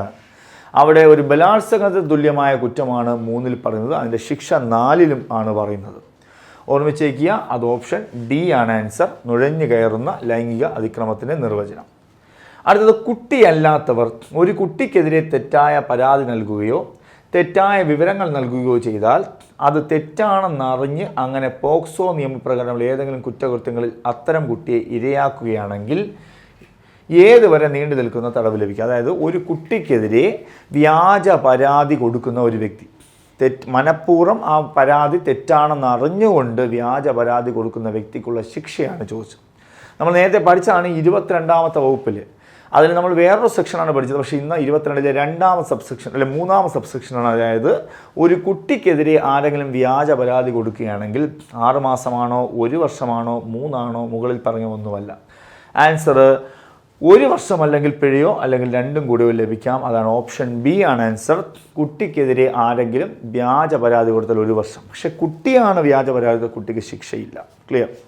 അടുത്ത ക്വസ്റ്റ്യനിലേക്ക് പോകാം. IT ആക്ടിലെ സെക്ഷൻ 66C എന്തിനെക്കുറിച്ച് പറയുന്നു? 66C നമുക്കറിയാം ഏറ്റവും എളുപ്പമാണ് ഐഡൻറ്റിറ്റി തെഫ്റ്റ്. മറ്റൊരാളുടെ ഐഡൻറ്റിറ്റി, അതായത് യൂസർ നെയിം, പാസ്വേഡ് തുടങ്ങിയവ മോഷ്ടിക്കുന്നു. അപ്പോൾ അവിടെ നോക്കാം, സി ഐഡൻറ്റിറ്റി തെഫ്റ്റ് ആണ്. അപ്പോൾ സി ആണ് ആൻസർ. 66C ശിക്ഷ 3 വർഷവും 1 ലക്ഷം രൂപയുമാണ്. 3, 1 ക്ലിയർ ആയിട്ട് പഠിക്കണം. IT ആക്ടിൽ 66 അത്രയ്ക്ക് ഇമ്പോർട്ടൻ്റ് ആണ്. വിവരാവകാശ നിയമത്തിലെ സെക്ഷൻ 2 ക്ലോസ് F പ്രകാരം നമുക്കറിയാം 2 ക്ലോസ് F എന്ന് പറഞ്ഞാൽ വിവരം എന്നാൽ എന്തെന്നാണ്? ഇൻഫർമേഷൻ. 2 ക്ലോസ് F പ്രകാരം വിവരങ്ങൾ എന്നതിൻ്റെ നിർവചനത്തിൽ എന്താണ് ഉൾപ്പെടുത്തിയിരിക്കുന്നത്? വിവരങ്ങൾ എന്നതിൻ്റെ നിർവചനത്തിൽ എന്താണ് ഉൾപ്പെടുത്തിയിരിക്കുന്നത്? അതായത് ഭൗതിക രേഖകളും ഡോക്യുമെൻറ്റുകളും മാത്രം, ഇലക്ട്രോണിക് രേഖകളും ഡേറ്റയും മാത്രം, ഫിസിക്കൽ ഇലക്ട്രോണിക് റെക്കോർഡുകൾ, ഡോക്യുമെൻറ്റുകൾ എന്നിവയും അതിലേറെയും. ഡി മുകളിൽ പറഞ്ഞ ഒന്നുമല്ല. അപ്പോൾ 2 ക്ലോസ് Fൽ എല്ലാം വരും. വിവരമെന്നാൽ ഫിസിക്കലിയും അല്ലേ, സോഫ്റ്റ് കോപ്പി ആയിട്ടും ഹാർഡ് കോപ്പി ആയിട്ടും ഇലക്ട്രോണിക്സ് രൂപത്തിലുള്ളതും എല്ലാം അതിനകത്ത് ഉൾപ്പെട്ട് വരും. ഓപ്ഷൻ സി ആണ് ആൻസർ. ഫിസിക്കൽ ഇലക്ട്രോണിക് റെക്കോർഡുകൾ, ഡോക്യുമെൻറ്റുകൾ എന്നിവയും അതിലേറെയും ഉൾപ്പെടും 2 ക്ലോസ് Fനകത്ത് എന്നറിയുക. അടുത്ത ക്വസ്റ്റ്യൻ, വിവരാവകാശ നിയമത്തിലെ സെക്ഷൻ 11ൻ്റെ ഉദ്ദേശം എന്താണ്? 11 എല്ലാവർക്കും അറിയാം, വിവരങ്ങൾ ഉൾപ്പെടുത്തുന്നതിൽ നിന്ന് ഇളവുകൾ നൽകുന്ന കാര്യമാണോ, അല്ലെങ്കിൽ മാർഗനിർദ്ദേശമാണോ കമ്മീഷണർമാർക്കുള്ളത്, കേന്ദ്ര വിവരാവകാശ കമ്മീഷനെ കുറിച്ചാണോ, 3ാം കക്ഷിയെക്കുറിച്ചാണോ? ആരെക്കുറിച്ചാണ് 11? 3ാം കക്ഷി വിവരം തന്നെയാണ്. Okay, section 11. അടുത്തത്, താഴെ പറയുന്നവയിൽ എന്താണ് വിവരാവകാശ നിയമപ്രകാരം അപേക്ഷയിൽ നൽകാവുന്ന വിവരം? അപ്പോൾ നമ്മൾ 8ലും 9ലും പഠിച്ചു. വിവരാവകാശത്തിൽ നിന്ന് വെളിപ്പെടുത്താൻ സാധിക്കാത്ത കാര്യങ്ങളാണ് 8ലും 9ലും പറഞ്ഞത്. അപ്പോൾ അതിലേതൊക്കെ നൽകാവുന്നു, വിവരം നൽകാവുന്ന വിവരങ്ങൾ ഏതൊക്കെയാണ്? വ്യാപാര രഹസ്യങ്ങൾ നൽകാൻ പറ്റില്ല, കാരണം അത് മറ്റൊരാളുടെ കച്ചവട തന്ത്രമാണ്, അത് പുറത്തു കൊടുക്കില്ല. വ്യക്തികൾ തമ്മിലുള്ള വിശ്വസ്ത ബന്ധം മൂലം ലഭ്യമായ വിവരങ്ങൾ കൊടുക്കില്ല. വിദേശ സർക്കാരിൽ നിന്ന് രഹസ്യമായി ലഭിച്ച വിവരം കൊടുക്കില്ല. മന്ത്രിസഭാ തീരുമാനങ്ങൾ കൊടുക്കാം. മന്ത്രിസഭയിൽ എന്താണ് ചർച്ച ചെയ്ത് തീരുമാനമെടുത്തത് അത് ജനങ്ങളെ അറിയിക്കാം. അപ്പോൾ ഈ വിവരം ഒഴിവാക്കില്ല. ആൻസർ ഓപ്ഷൻ ഡി ആണ് ആൻസർ. കൊക്കൈൻ എന്ന മയക്കുമരുന്ന് ഉപയോഗിക്കുന്ന വ്യക്തിക്ക് ലഭിക്കുന്ന പരമാവധി ശിക്ഷ നമ്മൾ പറഞ്ഞതാണ്. ഏതാണ്? 1 വർഷം വരെ കഠിന തടവാണ് ശിക്ഷ. കുട്ടികളുടെ അശ്ലീല ചിത്രങ്ങൾ സാമൂഹിക മാധ്യമം വഴി വിതരണം ചെയ്യുന്നത് വിവര സാങ്കേതിക നിയമം. നമുക്കറിയാം ചൈൽഡ് പോണോഗ്രഫി, അതിൻ്റെ ശിക്ഷയാണ് നമ്മൾ നേരത്തെ പഠിച്ചത്. സെക്ഷൻ ഏതായിരുന്നു? 67B ആണ് ചൈൽഡ് പോണോഗ്രഫി. അടുത്തത് കേരള പോലീസ് ആക്ട് പ്രകാരം പരാതിക്കാരായ സ്ത്രീകളുടെ സ്വകാര്യത ഉറപ്പുവരുത്തുന്നതിനായി സ്വീകരിച്ച നടപടി താഴെ പറയുന്നവയിലേതാണ്? പരാതിക്കാരായ സ്ത്രീകളുടെ സ്വകാര്യതയെപ്പറ്റി മാനിക്കുന്ന രീതിയിലുള്ള സെക്ഷൻ ഏതാണെന്ന്. എല്ലാ പോലീസ് സ്റ്റേഷനിലും വനിതാ പോലീസിൻ്റെ സേവനം ഉറപ്പുവരുത്തുക, അല്ലേ? അടുത്തത് ജനമൈത്രി പോലീസ് സ്റ്റേഷൻ സ്ഥാപിച്ചുകൊണ്ട് പരാതിക്കാർക്ക് അഭിഭാഷകൻ്റെ സേവനം ഉറപ്പുവരുത്തിക്കൊണ്ട് എല്ലാ പ്രദേശത്തും കമ്മ്യൂണിറ്റി സമ്പർക്ക സമിതി രൂപീകരിച്ചുകൊണ്ട്. ഇതിലേതാണ് എന്നാണ് നമുക്ക് നോക്കേണ്ടത്. ഏതാണ് സ്ത്രീകൾക്ക് സ്വകാര്യത ഉറപ്പുവരുത്തുന്ന സെക്ഷൻ? ജനമൈത്രി പോലീസ് സ്റ്റേഷൻ കൊണ്ടുവന്നത് സ്ത്രീകൾക്ക് അവിടെ പ്രത്യേക ഉറപ്പൊന്നുമില്ല. അതുപോലെ പരാതിക്കാർക്ക് അഭിഭാഷകന്റെ സേവനം സ്ത്രീകൾക്ക് പ്രത്യേകിച്ചില്ല, അത് എല്ലാവർക്കും ഉള്ളതാണ്. ഇതെല്ലാം എല്ലാവർക്കും ഉള്ളതാണ്. എല്ലാ പ്രദേശത്തും കമ്മ്യൂണിറ്റി സമ്പർക്ക സമിതിയും എല്ലാവർക്കും ഉള്ളതാണ്. പക്ഷേ ഓപ്ഷൻ എ ആണ് എല്ലാ പോലീസ് സ്റ്റേഷനിലും വനിതാ പോലീസിൻ്റെ സേവനം ഉറപ്പുവരുത്തുകയാണ്. ഓപ്ഷൻ ബി ശരി ഉത്തരം. ഒന്നാമത്തെ നടപടി മാത്രം എന്ന് നിങ്ങൾക്ക് കുറച്ചൊക്കെ മനസ്സിലാവുമെന്ന് വിശ്വസിക്കുന്നു. NDPS നിയമം സൈക്കോട്രോപിക് സബ്സ്റ്റൻസ് പ്രകാരം കുറ്റവാളികൾക്ക് ധനസഹായം നൽകുന്നത് കുറ്റകരമാകുന്നത്. കുറ്റവാളികൾ ധനസഹായം നമ്മൾ 31A പഠിച്ചിട്ടുണ്ട്. 19, 24, 27A ഈ 3 വകുപ്പുകളും ആവർത്തിച്ച് ചെയ്യുമ്പോഴാണ് പരമാവധി വധശിക്ഷ വരെ കിട്ടുന്നത്. അപ്പോൾ ഇവിടെ സെക്ഷൻ എ നമുക്ക് നോക്കാം. 27A കുറ്റവാളികൾക്ക് അഭയം നൽകുന്നത്. 24 പറയുന്നു കച്ചവട ബന്ധത്തിൽ ഏർപ്പെടുന്നു വിദേശിയുമായി. 19 പറയുന്നു കറുപ്പ് കൃഷി, കർഷകൻ അനധികൃതമായി കറുപ്പ് കൃഷി ചെയ്താൽ. ഈ 3 കാര്യമാണ് അവിടെ പറയുന്നത്. അപ്പോൾ 27A ഈ ധനസഹായത്തെ പറ്റി പ്രതിപാദിക്കുന്നത്. താഴെ പറയുന്നതിൽ ശരിയായ പ്രസ്താവന തിരഞ്ഞെടുക്കുക. ഒരു പോലീസ് ഉദ്യോഗസ്ഥന് തൻ്റെ കർത്തവ്യ നിർവഹണത്തിൽ അല്ലെങ്കിൽ കൃത്യനിർവഹണത്തിൻ്റെ ഭാഗമായി ഏത് സ്ഥലത്തും എപ്പോൾ വേണമെങ്കിലും പ്രവേശിക്കാം. പോലീസ് ഉദ്യോഗസ്ഥന് കുറ്റകൃത്യം തടയുന്നതിനായി യാതൊരു വ്യക്തിയുടെയും സേവനം ആവശ്യപ്പെടാവുന്നതാണ്. ഏതൊരു വ്യക്തിയുടെയും സേവനം ആവശ്യപ്പെടാം. ആവശ്യപ്പെട്ട സേവനം നൽകാത്ത വ്യക്തിയെ അറസ്റ്റ് ചെയ്യാനുള്ള അധികാരം പോലീസിനുണ്ട്. 4 കുറ്റകൃത്യം ചെയ്യാൻ ഉപയോഗിച്ച വസ്തു പിടിച്ചെടുക്കാൻ പോലീസ് ഉദ്യോഗസ്ഥന് അധികാരമുണ്ട്. അപ്പോൾ എന്തൊക്കെയാണ് പോലീസിനുള്ള അധികാരം? ഓപ്ഷൻ എ ശരിയാണ്. എന്താണ്? ഏത് നിയമപരമായ കർത്തവ്യ നിർവഹണത്തിൻ്റെ കൃത്യനിർവഹണത്തിൻ്റെ ഭാഗമായി ഏത് സ്വകാര്യ സ്ഥലത്തും പ്രവേശിക്കാം. ശരിയാണ്. പക്ഷേ ഇവിടെ കണ്ടോ, ഏതൊരു വ്യക്തിയുടെയും സേവനം ആവശ്യപ്പെടാൻ പാടില്ല. കാരണം അവിടെ പ്രായപൂർത്തിയായതും ആരോഗ്യവാൻ കായശക്തിയുള്ള വ്യക്തിയുടെ മാത്രമേ സഹായം ആവശ്യപ്പെടാൻ പാടുള്ളൂ. ഏതൊരു വ്യക്തിയുടെ സഹായവും ആവശ്യപ്പെടാൻ പാടില്ല. അതുപോലെ സഹായം നൽകാത്ത വ്യക്തി 38ാമത്തെ സെക്ഷനാണ് പറയുന്നത് കേരള പോലീസ് ആക്ടിലെ. സഹായം ആവശ്യപ്പെട്ട് നിരസിച്ച വ്യക്തി അറസ്റ്റ് ചെയ്യാനൊന്നും പറ്റില്ല. ഓക്കെ, അപ്പോൾ ഇത് രണ്ടും തെറ്റാണ്. 4ാമത്തത് കറക്റ്റാണ്. കുറ്റകൃത്യങ്ങൾ ചെയ്യാൻ ഉപയോഗിച്ച വസ്തുക്കൾ പിടിച്ചെടുക്കാം. 1ഉം 4ഉം ശരി എന്നൊരു ഓപ്ഷനാണ്. 1ഉം 4ഉം ശരി എന്നൊരു ഓപ്ഷൻ ഏതായിരുന്നു? ഓപ്ഷൻ ബി ആണ് ശരി ഉത്തരം. 1, 4 ശരിയെന്ന്. അടുത്ത ക്വസ്റ്റ്യനിലേക്ക് പോകാം. 2011 കേരള പോലീസ് ആക്ട് സെക്ഷൻ 29 എന്താണ് പ്രതിപാദിക്കുന്നത്? നമുക്കറിയാം പോലീസുകാരുടെ പെരുമാറ്റമാണ് നമുക്കറിയാം. അതിൽ പോലീസ് ഉദ്യോഗസ്ഥരുടെ കർത്തവ്യങ്ങളാണോ? കർത്തവ്യങ്ങൾ എന്ന് ചോദിച്ചാൽ അതിൻ്റെ സെക്ഷൻ പറയണേ. ഏതാണ് പോലീസിൻ്റെ കർത്തവ്യം അല്ലെങ്കിൽ കടമ? അത് സെക്ഷൻ 3 കർത്തവ്യം അല്ലെങ്കിൽ കടമ സെക്ഷൻ 3 അറിയുക. പോലീസ് വിവരങ്ങൾ രഹസ്യമായി സൂക്ഷിക്കേണ്ടതിനെ പറ്റി പറയുന്നത് ഏതാണ്? സെക്ഷൻ 31 പോലീസ് ഉദ്യോഗസ്ഥരുടെ പെരുമാറ്റമാണ് 29. പോലീസ് ഉദ്യോഗസ്ഥരുടെ വിശദീകരണ ബാധ്യത ഒന്നുമില്ല. അപ്പോൾ ആൻസർ സി ആണ് ശരി ഉത്തരം. പോലീസ് ഉദ്യോഗസ്ഥരുടെ പെരുമാറ്റം. ഇത് നിങ്ങൾ കുറിച്ചിട്ടോളൂ, നിങ്ങളുടെ ഒരു മാർക്കാണ്. അടുത്ത ക്വസ്റ്റ്യൻ. താഴെ പറയുന്നതിൽ പോലീസ് സ്റ്റേഷനിൽ പൊതുജനങ്ങളുടെ അവകാശങ്ങളിൽ പെടാത്തതേത്? പോലീസ് സ്റ്റേഷനിൽ നിന്ന് നിയമാനുസൃത സേവനം ലഭിക്കുന്നതിന് അത് അവകാശമാണ്. സർക്കാർ ഉദ്യോഗസ്ഥരായ വ്യക്തികൾക്ക് പോലീസ് സ്റ്റേഷനിൽ മുൻഗണന നൽകുക, അല്ലേ? അത് മുൻഗണന ഉണ്ടോ സർക്കാർ ഉദ്യോഗസ്ഥർക്ക് എന്ന് പറഞ്ഞിട്ട്? ഇല്ല. അവിടെ എല്ലാവർക്കും തുല്യരാണ്, അല്ലേ? അപ്പോൾ ഇത് തെറ്റായ സ്റ്റേറ്റ്മെൻറ്റാണ്. അപ്പോൾ അവകാശങ്ങളിൽ പെടാത്തതാണ്. ഓപ്ഷൻ ബി ആണ് ആൻസർ. ബാക്കിയൊക്കെ കറക്റ്റാണ്. പരാതി നൽകുന്നതിനുള്ള കൈപ്പറ്റ് രസീത് ലഭിക്കാനുള്ള അവകാശമുണ്ട്. ന്യായമായ നിയന്ത്രണങ്ങൾക്ക് വിധേയമായി പോലീസ് സ്റ്റേഷൻ്റെ ചുമതലയുള്ള ഉദ്യോഗസ്ഥനെ കാണുവാനും പരാതി ബോധിപ്പിക്കാനുള്ള അവകാശമുണ്ട്. ഇതെല്ലാം നമ്മുടെ അവകാശമാണ്. സർക്കാർ ഉദ്യോഗസ്ഥന് പ്രത്യേക അവകാശം എന്നുള്ളത് തെറ്റായ പ്രസ്താവന. 2011 കേരള പോലീസ് ആക്ടിൽ കമ്മ്യൂണിറ്റി സമ്പർക്ക സമിതിയിൽ അംഗങ്ങളാകുന്നതിൽ നിന്ന് വിലക്കിയിട്ടുള്ള വിഭാഗം ഏതാണ്? അപ്പോൾ നമുക്കറിയാം കമ്മ്യൂണിറ്റി സമ്പർക്ക സമിതി പോലീസിനെ സഹായിക്കുന്ന വിഭാഗമാണ്. അതിൽ നിന്ന് വിലക്കിയിട്ടുള്ളത് ആരെയാണെന്നാണ് ചോദിച്ചത്. വിലക്കിയിട്ടുള്ളത് ആരെയാണ്? സ്ത്രീകൾ നിർബന്ധമായും വേണം. രാഷ്ട്രീയ പാർട്ടിയിലുള്ളവർക്ക് കയറാം.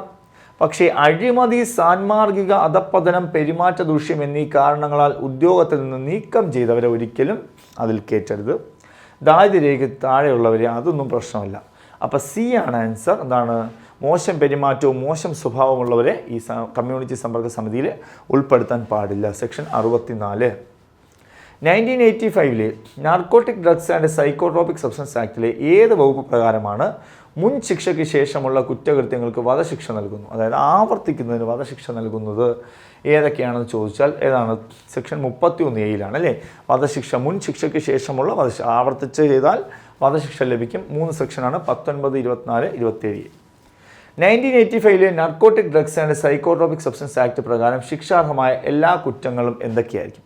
അപ്പോൾ NDPS പ്രകാരം ശിക്ഷാർഹമായ എല്ലാ കുറ്റങ്ങളും കൊഗ്നൈസബിളും ജാമ്യം ലഭിക്കാവുന്നതുമാണോ, നോൺ കൊഗ്നൈസബിളും ജാമ്യം ലഭിക്കാത്തതുമാണോ, കൊഗ്നൈസബിളും ജാമ്യം ലഭിക്കാത്തതുമാണോ എന്നാണ് ചോദിച്ചത്. ഓപ്ഷൻ സി ആണ് ശരി ഉത്തരം. നമ്മൾ 37 പറയുന്നത്. അപ്പോൾ അവിടെ ഓർമ്മിക്കുക, NDPS സെക്ഷൻ 37 പ്രകാരം കൊഗ്നൈസബിളാണ്, ജാമ്യം ലഭിക്കാത്തതുമാണ്, നോൺ ബെയിലബിളും ആണെന്ന് അറിയുക. ഓപ്ഷൻ സി ആണ് ശരി ഉത്തരം.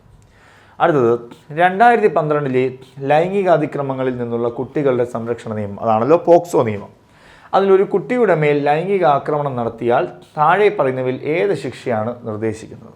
അപ്പോൾ കുട്ടിയുടെ മേൽ ലൈംഗിക അതിക്രമം നടത്തിയാൽ ഏത് ശിക്ഷ? അതിക്രമത്തിൻ്റെ ശിക്ഷ, ലൈംഗിക അതിക്രമം 7ാമത്തെ സെക്ഷൻ, അതിൻ്റെ ശിക്ഷ 8ലാണ്. 3 മുതൽ 5 വർഷം വരെയാണ് കിട്ടുന്നത്. അപ്പോൾ ഇവിടെ ഏതാണ്? പിഴയോടുകൂടി 5 വർഷം തടവ്. ബാക്കിയൊന്നും നോക്കേണ്ട ആവശ്യമില്ല, പിഴയോടുകൂടി 5 വർഷം വരെ അല്ലേ? അപ്പം 3ൽ കുറയാത്തതും 5 വർഷം വരെയാകാവുന്നതുമായ തടവും പിഴയുമാണ്. കൂടിയ ശിക്ഷ 5ഉം കുറഞ്ഞ ശിക്ഷ 3ഉമാണെന്ന് അറിയുക.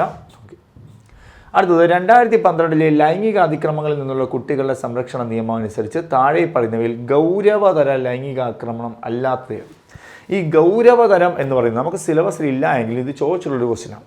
ഗൗരവതരം അതായത് നമ്മൾ 3ഉം 4ഉം പഠിച്ചു. 3 എന്താ? പ്രവേശിത ലൈംഗിക അതിക്രമം, 4 അതിനുള്ള ശിക്ഷ. പക്ഷേ 5 മാറും.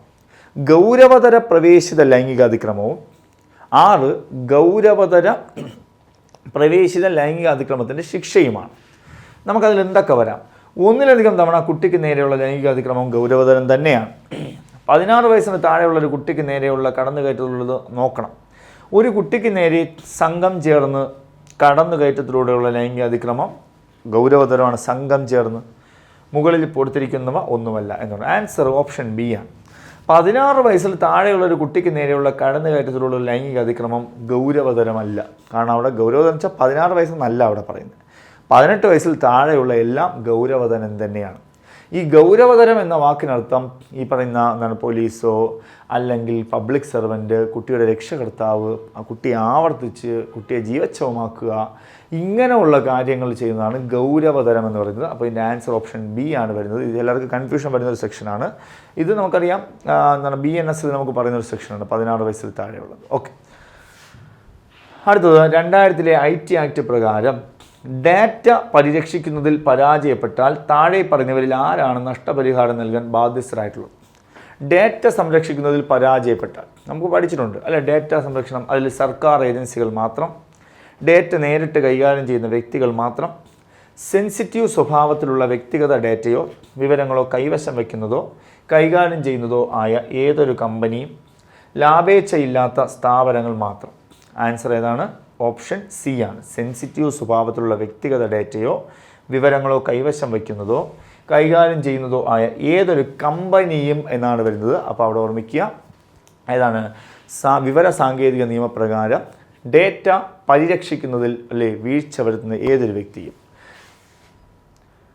അടുത്ത ക്വസ്റ്റ്യൻ, 2000 IT ആക്ട് പ്രകാരം അശ്ലീലമായ വിഷയം ഇലക്ട്രോണിക് രൂപത്തിൽ പ്രസിദ്ധീകരിക്കുന്നതോ കൈമാറ്റം ചെയ്യുന്നതോ ആയ കുറ്റം താഴെ പറയുന്നവയിൽ ഏതാണ്? അതായത് ഒരു പ്രത്യേക സമൂഹത്തിന് നിന്ദാകരമായി കണക്കാക്കപ്പെടുന്ന വിഷയം. ഓക്കെ, വിഷയം ഇത് പ്രീവിയസ് ക്വസ്റ്റ്യൻ ആണേ. വിഷയം വായിക്കുന്നവരുടെയും കാണുന്നവരുടെയും കേൾക്കുന്നവരുടെയും കാമാത്മകമായ താല്പര്യത്തെ ഉണർത്തുന്ന വിഷയം, സർക്കാരിനെതിരെയോ അതിൻ്റെ നയങ്ങളെയോ വിമർശിക്കുന്നതായിരിക്കാം, ലൈംഗിക പ്രകടമാക്കുന്ന പ്രവൃത്തിയോ പെരുമാറ്റമോ ഉൾക്കൊള്ളുന്ന വിഷയം. ഇതിലേതാണ് IT ആക്ടിൽ അശ്ലീലമായ വിഷയം ഇലക്ട്രോണിക് രൂപത്തിൽ പ്രസിദ്ധീകരിക്കുന്ന കൈമാറ്റം ചെയ്യുന്നതായ കുറ്റമായിട്ട് വരുന്നത് എന്ന് ചോദിച്ചാൽ ആൻസർ ഓപ്ഷൻ ബി ആണ് ആൻസർ വരുന്നത്. ഓപ്ഷൻ ബി, അതായത് വിഷയം, നന്നായിട്ട് വായിച്ചോളൂ, വിഷയം വായിക്കുന്നവരുടെയും കാണുന്നവരുടെയും കേൾക്കുന്നവരുടെയും, കണ്ടോ, കാമാത്മകമായ താല്പര്യത്തെ ഉണർത്തുന്ന വിഷയമാണ്. അപ്പോൾ നല്ലവണ്ണം ശ്രദ്ധിക്കുക. ഇതാണ് ഓപ്ഷൻ ബി എന്നറിയുക. അടുത്ത ക്വസ്റ്റ്യൻ, 2005 വിവരാവകാശ നിയമപ്രകാരം താഴെ പറയുന്നവയിൽ ഏതെല്ലാം വിവരങ്ങളാണ് വെളിപ്പെടുത്തലിൽ നിന്ന് ഒഴിവാക്കപ്പെട്ടിട്ടില്ലാത്തത് ഏതൊക്കെ വിവരങ്ങൾ? അപ്പോൾ ഒരു വ്യക്തിയുടെ ജീവിതത്തെയും സ്വാതന്ത്ര്യത്തെയും കുറിച്ചുള്ള വിവരങ്ങൾ, അതുപോലെ കോടതി പ്രസിദ്ധീകരണം നിരോധിച്ചതായ വിവരങ്ങൾ, ഒരു വിദേശ സർക്കാരിൽ നിന്ന് ലഭിച്ചിട്ടുള്ള രഹസ്യ വിവരം, മന്ത്രിസഭാ ചർച്ചകളുടെ രേഖകൾ. അപ്പോൾ ഇതിൽ ഏതാണ് നിരോധിച്ചിട്ടില്ല അല്ലെ ഒഴിവാക്കപ്പെട്ടിട്ടില്ലാത്തത്? അതിൻ്റെ അർത്ഥം നമുക്ക് വിവരം കിട്ടണം. അപ്പോൾ വിവരം കിട്ടുമെന്നുള്ളത് ആരാണ്? ഒരു വ്യക്തിയുടെ ജീവിതത്തെയും സ്വാതന്ത്ര്യത്തെയും കുറിച്ചുള്ള വിവരങ്ങൾ നമുക്ക് ലഭിക്കാൻ അവകാശമുണ്ട്. ഓക്കെ, അവിടെ ഓർമ്മിക്കുക, ഓപ്ഷൻ എ ആണ് ശരി. വിവരാവകാശ നിയമം അനുസരിച്ച് മൂന്നാം കക്ഷിയാൽ നൽകപ്പെട്ടിട്ടുള്ളതും മൂന്നാം കക്ഷി രഹസ്യമായി കരുതുന്നതുമായി ബന്ധപ്പെട്ട വിഷയത്തെ സംബന്ധിച്ച് വിവരാവകാശ നിയമപ്രകാരം ലഭിച്ച അപേക്ഷയിൽ എത്ര ദിവസത്തിനകം മൂന്നാം കക്ഷിക്ക് പബ്ലിക് ഇൻഫർമേഷൻ ഓഫീസർ നോട്ടീസ് നൽകേണ്ടതാണ്?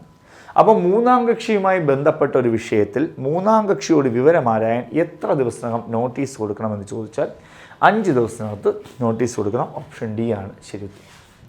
അടുത്ത ക്വസ്റ്റ്യൻ, താഴെ കൊടുത്തിരിക്കുന്നവയിൽ വിവരാവകാശ നിയമം 2005 പ്രകാരം ഈ നിയമത്തിൻ്റെ പരിധിയിൽ നിന്ന് ഒഴിവാക്കപ്പെട്ട വിവരങ്ങൾ ഏതാണ്? അപ്പോൾ പരിധിയിൽ നിന്ന് ഒഴിവാക്കപ്പെട്ടത് ഏതൊക്കെയാണ് നോക്കാം. ഡയറക്ടറേറ്റ് ഓഫ് റവന്യൂ ഇൻ്റലിജൻസിൻ്റെ പ്രവർത്തനങ്ങൾ, ക്യാബിനറ്റ് ഡോക്യുമെൻറ്റുകൾ, കോപ്പിറൈറ്റ് മുതലായ ബൗദ്ധിക സ്വത്തവകാശങ്ങൾ മുഖേന സംരക്ഷിക്കപ്പെട്ടുള്ള വിവരങ്ങൾ. അതായത് ഓപ്ഷൻ എ, ബി, സി ഏതാണ്? 3 വരാം. ഇത് 3 വരാം. അപ്പോൾ വിവരാവകാശത്തിൻ്റെ പരിധിയിൽ വരുന്നത് ഏതൊക്കെയാണ്? ഈ 3 ഓപ്ഷനും വരും. കാരണം നിങ്ങൾ 8ാമത്തെയും 9ാമത്തെയും സെക്ഷൻ നന്നായിട്ട് പഠിച്ചോളുക. അതിനകത്തുണ്ട് ഏതൊക്കെയാണ് രഹസ്യ ഏജൻസികൾ അല്ലെങ്കിൽ ആ വിവരം നൽകാൻ പാടില്ലാത്ത ഏജൻസികൾ, അവരുടെ കാര്യം അതിനകത്തുണ്ടാകും. അടുത്തത് വാക്യം 1. ഒരു സ്വകാര്യ സ്ഥലത്ത് നടക്കുന്ന പോലീസ് നടപടിയുടെ വീഡിയോ റെക്കോർഡ് ചെയ്യാൻ പൊതുജനങ്ങളിൽ ആർക്കും അവകാശമുണ്ട്. അപ്പോൾ ഒരു സ്വകാര്യ സ്ഥലത്ത് നടക്കുന്ന പോലീസ് നടപടി വീഡിയോ റെക്കോർഡ് ചെയ്യാൻ ആർക്കും, ഏത് പൊതുജനത്തിനും അവകാശമുണ്ട്. ഒരു സ്വകാര്യ സ്ഥലത്ത് നടക്കുന്ന പോലീസ് നടപടിയുടെ വീഡിയോ റെക്കോർഡ് ചെയ്യാൻ പോലീസ് ഉദ്യോഗസ്ഥർക്ക് അവകാശമുണ്ട്. അപ്പോൾ സ്വകാര്യ വ്യക്തികൾക്കും അവകാശമുണ്ട്, പോലീസ് ഉദ്യോഗസ്ഥർക്കും അവകാശമുണ്ട്. ശരിയല്ലേ? ഇത് KP ആക്ടിലെ 33ാമത്തെ വകുപ്പാണ്. KP ആക്ടിലെ 33ാമത്തെ വകുപ്പാണ്. ഓപ്ഷൻ എ ആണ്. വാചകങ്ങൾ 1 അല്ലെ വാക്യങ്ങൾ 1, 2 ശരിയാണ് എന്നറിയുക. 1, 2 ശരി. അടുത്തതിലേക്ക് പോകാം. പൊതുജനങ്ങൾക്ക് പോലീസ് സ്റ്റേഷനിൽ നിന്ന് ലഭിക്കേണ്ട അവകാശങ്ങളിൽ താഴെ കൊടുത്തിട്ടുള്ളവയിൽ ഏത് ഉൾപ്പെടുത്തിയിട്ടില്ല? അപ്പോൾ നമുക്കറിയാം അവകാശങ്ങൾ, പോലീസ് സ്റ്റേഷനിൽ നിന്ന് ലഭിക്കേണ്ട അവകാശങ്ങൾ 8ാമത്തെ വകുപ്പിൽ പറയുന്നു. അതിൽ പരാതിയെ സംബന്ധിച്ച കൈപ്പറ്റ രസീത് ലഭിക്കുക അത് അവകാശമാണ്. പരാതിയുടെ ചുരുക്കം സ്റ്റേഷനിൽ സ്ഥിരം രജിസ്റ്ററിൽ രേഖപ്പെടുത്തുക അവകാശമാണ്. സ്ത്രീകളുടെ പരാതി വനിതാ പോലീസ് സ്റ്റേഷനിൽ മാത്രം കൊടുക്കുക അത് തെറ്റാണ്. സ്ത്രീകളുടെ പരാതി ഏത് പോലീസ് സ്റ്റേഷനിലും കൊടുക്കാം. സ്ത്രീകൾക്ക് മൊഴിയെടുക്കുമ്പോൾ വനിതാ പോലീസിൻ്റെ സാന്നിധ്യം ഉറപ്പുവരുത്തണം. സ്വകാര്യതയോടെ പറയാനുള്ള അവകാശമുണ്ടാകണം എന്ന് മാത്രമേ അവിടെയുള്ളൂ. അപ്പോൾ ഇതാണ് ആൻസർ. ഓപ്ഷൻ സി ആണ് ആൻസർ. ഏത് പ്രായത്തിലുള്ള കുട്ടികൾക്ക് നേരെയുള്ള പ്രവേശിത ലൈംഗിക അതിക്രമം കുറ്റത്തിന് പോക്സോ ആക്ട് പറയുന്നു? ഒന്നുമില്ല. 2012 പോക്സോ ആക്ട് പ്രകാരം കുട്ടി എന്ന് പറയുന്നത് ഏതാണ്? 18 വയസ്സിൽ താഴെയുള്ളതാണ് കുട്ടി. എല്ലാവർക്കും അറിയാം. ഓപ്ഷൻസ് അല്ലേ? ഒരു ക്വസ്റ്റ്യൻ വ്യത്യാസമുണ്ട്. 2012 20 വർഷത്തിൽ കുറയാത്ത ശിക്ഷ. സാധാരണ നമുക്കറിയാം പോക്സോയിൽ 18 വയസ്സാണ്. പക്ഷേ 20 വർഷത്തിൽ കുറയാത്ത ശിക്ഷ കിട്ടുന്നത് ഏതിലാണെന്ന് ചോദിച്ചാൽ അത് 16 വയസ്സിൽ താഴെയുള്ളതാണ് കേട്ടോ. 20 വർഷത്തിൽ കുറയാത്ത കഠിനതടവ് ലഭിക്കുന്ന ശിക്ഷയാണെങ്കിൽ 16 വയസ്സിൽ താഴെയാത്ത 4/2 4 3ൻ്റെ ശിക്ഷ 4-ആണല്ലോ. 4/2 പറയുന്നത് 16 വയസ്സിന് താഴെയുള്ളതും പിന്നെ 4/3 പറയുന്നത് പിഴ ആർക്ക് കൊടുക്കും? കുട്ടിയുടെ അല്ലെങ്കിൽ ഇരയുടെ ചികിത്സയ്ക്കായിട്ടും പുനരധിവാസനമായിട്ടും നൽകുമെന്നുകൂടെ അറിയാം. അടുത്ത ക്വസ്റ്റ്യൻ, പോക്സോ ആക്ടിലെ സെക്ഷൻ 3 പ്രകാരം കൊടുത്ത പരാതി കെട്ടിച്ചമച്ചതോ തെറ്റായ വിവരമോ ആണെങ്കിൽ അതിൽ ഉൾപ്പെട്ടിട്ടുള്ള 18 വയസ്സിന് മുകളിൽ പ്രായമുള്ളവർക്കെതിരെ മാത്രമേ കുറ്റമാവുകയുള്ളൂ. 18 വയസ്സിന് താഴെ പ്രായമുള്ളവർക്കെതിരെ മാത്രമേ കുറ്റമാവുകയുള്ളൂ. ഏത് പ്രായത്തിലുള്ളവർക്കും എതിരെ കുറ്റമാകും, ആർക്കുമെതിരെ കുറ്റമാകില്ല. അതായത് വ്യാജ പരാതിയാണ്. ഈ മൂന്നാമത്തെ വകുപ്പ് പ്രകാരം എന്ന് പറഞ്ഞാൽ ഒരാൾ പ്രവേശിത ലൈംഗികാതിക്രമം നടത്തി എന്ന് പറഞ്ഞ് മറ്റൊരാൾ വ്യാജ പരാതി കൊടുത്തു കഴിഞ്ഞാൽ ആർക്ക് മാത്രമേ ശിക്ഷ കിട്ടൂ എന്ന് ചോദിച്ചാൽ 18 വയസ്സിന് മുകളിൽ പ്രായമുള്ളവർക്ക് മാത്രമേ ശിക്ഷ കിട്ടൂ. കണ്ടോ, ഓപ്ഷൻ എ ആണ്. 18 വയസ്സിന് മുകളിൽ പ്രായമുള്ളവർക്ക് മാത്രമേ ശിക്ഷ കിട്ടൂ. കുറ്റങ്ങൾ 22-ലെ 2 വായിച്ചു നോക്കുക. 22ാമത്തെ സെക്ഷൻ പോക്സോയിലെ 22ാമത്തെ വകുപ്പിലെ 2ാമത്തെ സബ്സെക്ഷൻ വായിച്ചു നോക്കുക. മിസ്റ്റർ എ ഒരു ഓഫീസിൽ ജോലി ചെയ്യവേ സഹപ്രവർത്തകരായ ചില വ്യക്തികൾക്ക് ഇമെയിലുകൾ മുഖേന അശ്ലീല ചിത്രങ്ങൾ അയച്ചു. മിസ്റ്റർ എയുടെ പ്രവൃത്തി IT ആക്ട് 2000 പ്രകാരം ഏത് വകുപ്പിൻ്റെ കീഴിൽ വരുന്നു? ഏതാണ്? ഇമെയിലുകൾ മുഖേന, അതായത് നമ്മളൊരു സോഷ്യൽ മീഡിയ ഇമെയിൽ മുഖേന അശ്ലീല ചിത്രങ്ങൾ സെൻഡ് ചെയ്ത് കഴിഞ്ഞാൽ സെക്ഷൻ 67A ആണ്. ഇൻ്റർനെറ്റ് മുഖേന നമ്മൾ പഠിച്ചിട്ടില്ലേ, 67A ആണ് ആൻസർ. അതവിടെ പഠിച്ചു. ഓപ്ഷൻ ബി ആണ് 67. ഇനി 67B വരുമ്പോൾ ചൈൽഡ് പോർണോഗ്രഫി വരും. ഓക്കെ, അടുത്തത് നമുക്ക് നോക്കാം. മനഃപൂർവ്വം ഒരു കമ്പ്യൂട്ടർ സിസ്റ്റത്തിലേക്ക് വൈറസ് പ്രവേശിപ്പിച്ച കുറ്റത്തിനുള്ള ശിക്ഷയെക്കുറിച്ച് പ്രതിപാദിക്കുന്ന IT ആക്ട് സെക്ഷൻ ഏത്? മനഃപൂർവ്വം. അത് 43 IT ആക്ട് A 43 അല്ലേ? ഓപ്ഷൻ എ 43 ആണെന്ന് അറിയുക. Section A. അടുത്തത് ആളപഹരണവുമായി ബന്ധപ്പെട്ട തെറ്റായ പ്രസ്താവന. നമുക്കറിയാം BNSലെ 137 138 നമുക്ക് പഠിക്കാം. 137 138 പഠിക്കും. അതിൽ തട്ടിക്കൊണ്ടുപോകലിനെ പറ്റി നിർവചിക്കുന്ന വകുപ്പാണ് 138. തട്ടിക്കൊണ്ടുപോകൽ എന്ന് പറഞ്ഞാൽ കിഡ്നാപ്പിംഗ് ആണ്. അത് 137 138 എന്ന് പറഞ്ഞാൽ ആൾ അപഹരണമാണ് അല്ലെങ്കിൽ അബ്ഡക്ഷനാണ്. അപ്പോൾ ഈ സ്റ്റേറ്റ്മെൻറ്റ് തെറ്റാണ്. അടുത്തത് ഭീഷണി ഉപയോഗിച്ച്. അപ്പോൾ ആൾ അപഹരണത്തിൽ എന്തുണ്ട്? ഭീഷണിയുണ്ട്. ആൾ മോഷണത്തിൽ ഭീഷണിയല്ല, കബളിപ്പിക്കൽ അല്ലേ, അല്ലെങ്കിൽ ചതിക്കലാണ്. അതുപോലെ അധികാര ദുർവിനിയോഗം ഉണ്ടാകാം, പതിവ് മാർഗത്തിലൂടെ ഇല്ല. ആൻസർ ഓപ്ഷൻ ബി ആണ്. 2ഉം 3ഉമാണ്. തെറ്റായ പ്രസ്താവനയാണ് ചോദിച്ചത് കേട്ടോ. തെറ്റായ പ്രസ്താവനകൾ. അപ്പോൾ തെറ്റായ പ്രസ്താവന ഏതൊക്കെ വരും? തട്ടിക്കൊണ്ടുപോകലിനെ നിർവചിക്കുന്ന വകുപ്പ് ശരിയായതാണെങ്കിൽ 2, 3 വരും. തെറ്റായി നോക്കി തട്ടിക്കൊണ്ടുപോകൽ എന്ന് പറഞ്ഞാൽ 138 വരുന്നത്, 137 വരുന്നത്. അപ്പോൾ അത് തെറ്റ്. ഒന്ന് തെറ്റ്. പിന്നെ വരുന്നത് 4 വരുന്നില്ല. ഇത് 2ആണ് ശരി. ഇതിനകത്ത് ശരി വരുന്നത് ഇത് 2ആണ്. അപ്പോൾ 1ഉം 4ഉമാണ്. ഓപ്ഷൻ സി ആണ് എടുക്കുക. Okay, option C. ഒരാളുടെ കേൾവിശക്തി ആക്രമണത്തിലൂടെ സ്ഥിരമായി ഇല്ലാതാകുന്നത് ഇതിൻ്റെ നിർവചനത്തിൽ വരുന്നു. ഏതിൽ വരുന്നു? കേൾവിശക്തി. നമുക്കറിയാം കഠിനമായ ദേഹോപദ്രവം. BNSലെ ഗ്രീവിയസ് ഹർട്ട് അല്ലേ? നമുക്കറിയാം 114 ഹർട്ടാണ്, 116 ഗ്രീവിയസ് ഹർട്ടാണ്. 114 ഹർട്ട് എന്താണ്? ഒരാൾക്ക് രോഗമോ വേദനയോ ദൗർബല്യമോ ഉണ്ടാക്കുന്ന പ്രവൃത്തി ഹർട്ട് അല്ലെങ്കിൽ ദേഹോപദ്രവം. എന്താണ് ഗ്രീവിയസ് ഹർട്ട് എന്ന് ചോദിച്ചാൽ കഠിനമായ ദേഹോപദ്രവമാണ്. അത് നമുക്കറിയാം. കഠിനമായ ദേഹോപദ്രവമാകണമെങ്കിൽ എന്തൊക്കെ ചെയ്യണം? ഒരാളുടെ ചെവി കാഴ്ചശക്തി എന്നേക്ക് നശിപ്പിക്കുക, കേൾവി ശക്തി നശിപ്പിക്കുക, എല്ലിൻ്റെയോ പല്ലിൻ്റെയോ സ്ഥാനമാറ്റം, എല്ല് പൊട്ടൽ തുടങ്ങിയവയൊക്കെ ഉണ്ടാക്കുന്നതാണ് അവിടെ ഓർക്കണം. അപ്പോൾ ഓപ്ഷൻ 3ഉം 4ഉമാണ് ശരി ഉത്തരം. കഠിനമായ ദേഹോപദ്രവം അല്ലെങ്കിൽ വിഷവസ്തുക്കൾ ഉപയോഗിച്ച് മുറിവേൽപ്പിക്കുന്നു. 3ഉം 4ഉം ശരിയായിട്ട് വരാം. 3ഉം 4ഉം ശരിയായിട്ട് വരാം. ഓപ്ഷൻ ബി ആണ് ശരി ഉത്തരം. ക്ലിയർ ആണ്? അപ്പോൾ അവിടെ വായിക്കണം. 116 നന്നായിട്ട് വായിക്കണം. 116ൻ്റെ ശിക്ഷകളും ഒക്കെ വായിക്കണം. എക്സ് തീവ്രവാദ പ്രവർത്തനം നടത്തിയിട്ടുണ്ട് എന്ന് ഒയ്ക്ക് ഉത്തമ ബോധ്യം ഉണ്ടായിരിക്കെ എക്സിനെ തൻ്റെ വീട്ടിൽ ഒളിച്ചിരിക്കാൻ ഒയ് അനുവദിച്ചു. അങ്ങനെയെങ്കിൽ ഒയ്ക്ക് ലഭിക്കാവുന്ന ശിക്ഷയുണ്ട്. അപ്പോൾ എക്സ് തീവ്രവാദ പ്രവർത്തനം നടത്തി എന്നിട്ട് അറിഞ്ഞുകൊണ്ട് എന്ത് ചെയ്തു?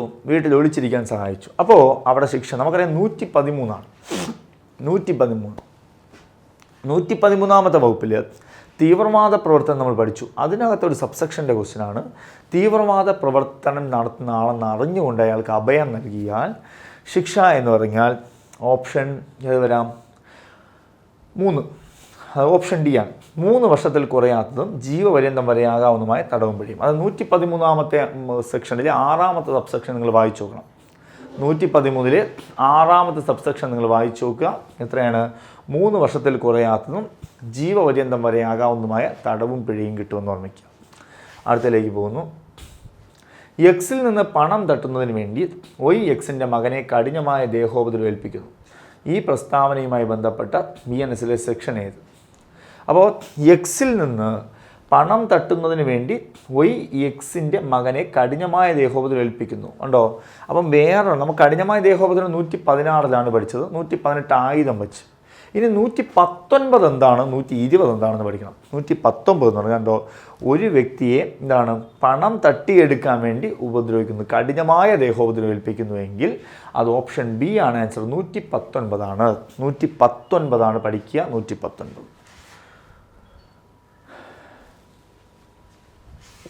അടുത്ത ദിവസത്തിലേക്ക് പോവാം. മോഷണം കവർച്ചയാകുന്ന സാഹചര്യങ്ങളേവ? മോഷണം കവർച്ചയാകുന്ന സാഹചര്യങ്ങൾ സൂര്യോദയത്തിന് ശേഷമോ സൂര്യോദയത്തിന് മുമ്പോ? അങ്ങനെയാണെങ്കിൽ നമുക്ക് നോക്കാം. ഓപ്ഷൻ ബി, മോഷണം നടത്താൻ വേണ്ടി ഒരു വ്യക്തിയെ അന്യായമായി തടങ്കലിൽ വെച്ചാൽ കവർച്ച തന്നെ. സ്വേച്ഛയാൽ ഏതെങ്കിലും ആൾക്ക് ദേഹോപദ്രവം ഏൽപ്പിച്ചാൽ കവർച്ച തന്നെ. അപ്പോൾ ഇവിടെ കവർച്ച എന്ന് പറയുമ്പോൾ ശരി ഉത്തരം ഏതൊക്കെ വരാം? 2ഉം 3ഉം വരാം. അല്ല, രാത്രിയുള്ള മോഷണം കവർച്ചയല്ല. രാത്രിയുള്ള മോഷണം കവർച്ചയല്ല. മോഷണത്തിനിടയിൽ നമുക്കറിയാം 303 മോഷണം, 303 മോഷണം, കവർച്ച 309. മോഷണത്തിനോ അപകടത്തിനോ ഇടയിൽ മറ്റൊരാൾക്ക് കഠിനമായ ദേഹോപദ്രവം ഏൽപ്പിക്കുകയോ അയാളെ ബുദ്ധിമുട്ടിക്കുകയോ ചെയ്താൽ അയാളെ കൊല്ലുക, ദേഹോപദ്രവം, ഭീഷണിപ്പെടുത്തുക തുടങ്ങിയവയൊക്കെയാണ് ഇവിടെ വരുന്നത്. അപ്പോൾ ഓപ്ഷൻ എ ആണ് ആൻസർ. 2ഉം 3ഉം ശരിയെന്നാണ് ആൻസർ. അടുത്തത്, BNSലെ നരഹത്യയുമായി ബന്ധപ്പെട്ട ശരിയായ പ്രസ്താവനകൾ കണ്ടെത്തുക. നരഹത്യ മരണം സംഭവിക്കണമെന്ന ഉദ്ദേശത്തോടെ ഉള്ളത് നരഹത്യയാണ്, കറക്റ്റാണ്. മരണം സംഭവിക്കാൻ ഇടയാകുന്നതായ ഒരു ദേഹോപദ്രവം ഉണ്ടാകണമെന്ന ഉദ്ദേശത്തോടെ ചെയ്യുന്നത് നരഹത്യയാണ്. ഇയാൾ ആവർത്തിക്കുന്നതുകൊണ്ട്, അത് ആവർത്തിക്കുന്നതുകൊണ്ട്, അല്ലെങ്കിൽ ആ പ്രവൃത്തി കൊണ്ട് മരണം സംഭവിക്കാൻ താൻ ഇടയാകും എന്നുള്ള അറിവോടുകൂടി, അതും നരഹത്യ തന്നെയാണ്. അറിവ്, പ്രവൃത്തി എല്ലാം നരഹത്യ. ഉടനടി മരണം സംഭവിക്കുന്നത് അത് നരഹത്യയല്ല. ഉടനടി മരണം സംഭവിക്കുന്നുള്ള നരഹത്യയല്ല. ചിലപ്പോൾ അയാൾ 2 ദിവസം ആശുപത്രിയിൽ കിടന്നിട്ടായിരിക്കും മരിക്കുന്നത്, അപ്പോൾ അത് നരഹത്യ. അപ്പോൾ ആൻസർ 1ഉം 2ഉം 3ഉം ശരി എന്നുള്ളതാണ് ആൻസർ. അപ്പോൾ നരഹത്യയുമായി ബന്ധപ്പെട്ട ഓപ്ഷൻ ഡി ആണ് ശരി ഉത്തരം. 1, 2, 3 ശരി. ഒരു കൊലപാതകം ആൾക്കൂട്ട കൊലപാതകം ആകണമെങ്കിൽ ബന്ധപ്പെട്ട ശരിയായ പ്രസ്താവന എന്താണ്? അതായത് ആൾക്കൂട്ടം, നമുക്കറിയാം സാധാരണ കവർച്ച നടത്തുമ്പോഴും അതുപോലെ സംഘടിത കുറ്റകൃത്യം നടത്തുമ്പോഴും അതുപോലെ പൊതുശാന്തതയ്ക്ക് ട്രാങ്കുലിറ്റി നടക്കുന്ന സമയത്ത് ഏതെങ്കിലും കുറ്റകൃത്യം ചെയ്താലും ആൾക്കൂട്ട കൊലപാതകം ആകണമെങ്കിൽ കണ്ടീഷൻ എങ്ങനെയാണ്? 5 അതിലധികമോ ആൾക്കാർ ചേർന്ന് നടത്തുന്ന കൊലപാതകം. 5 അതിലധികമോ ആൾക്കാർ ചേർന്ന് നടത്തുന്ന കൊലപാതകമാണ് ആൾക്കൂട്ട കൊലപാതകം. മരണശിക്ഷയോ ജീവപര്യന്ത തടവോ പിഴയോ ലഭിക്കാൻ സാധ്യതയുണ്ട്. 2 അതിലധികമോ ആൾക്കാർ ചേർന്ന് നടത്തുന്നു. കൂട്ടുപ്രതികൾക്ക് ശിക്ഷയിൽ ഇളവ് ലഭിക്കും. അങ്ങനെയൊക്കെയാണ് ക്വസ്റ്റ്യൻ. നമുക്കിത് ഏതൊക്കെയാണ് ശരി തെറ്റെന്ന് കണ്ടെത്താം.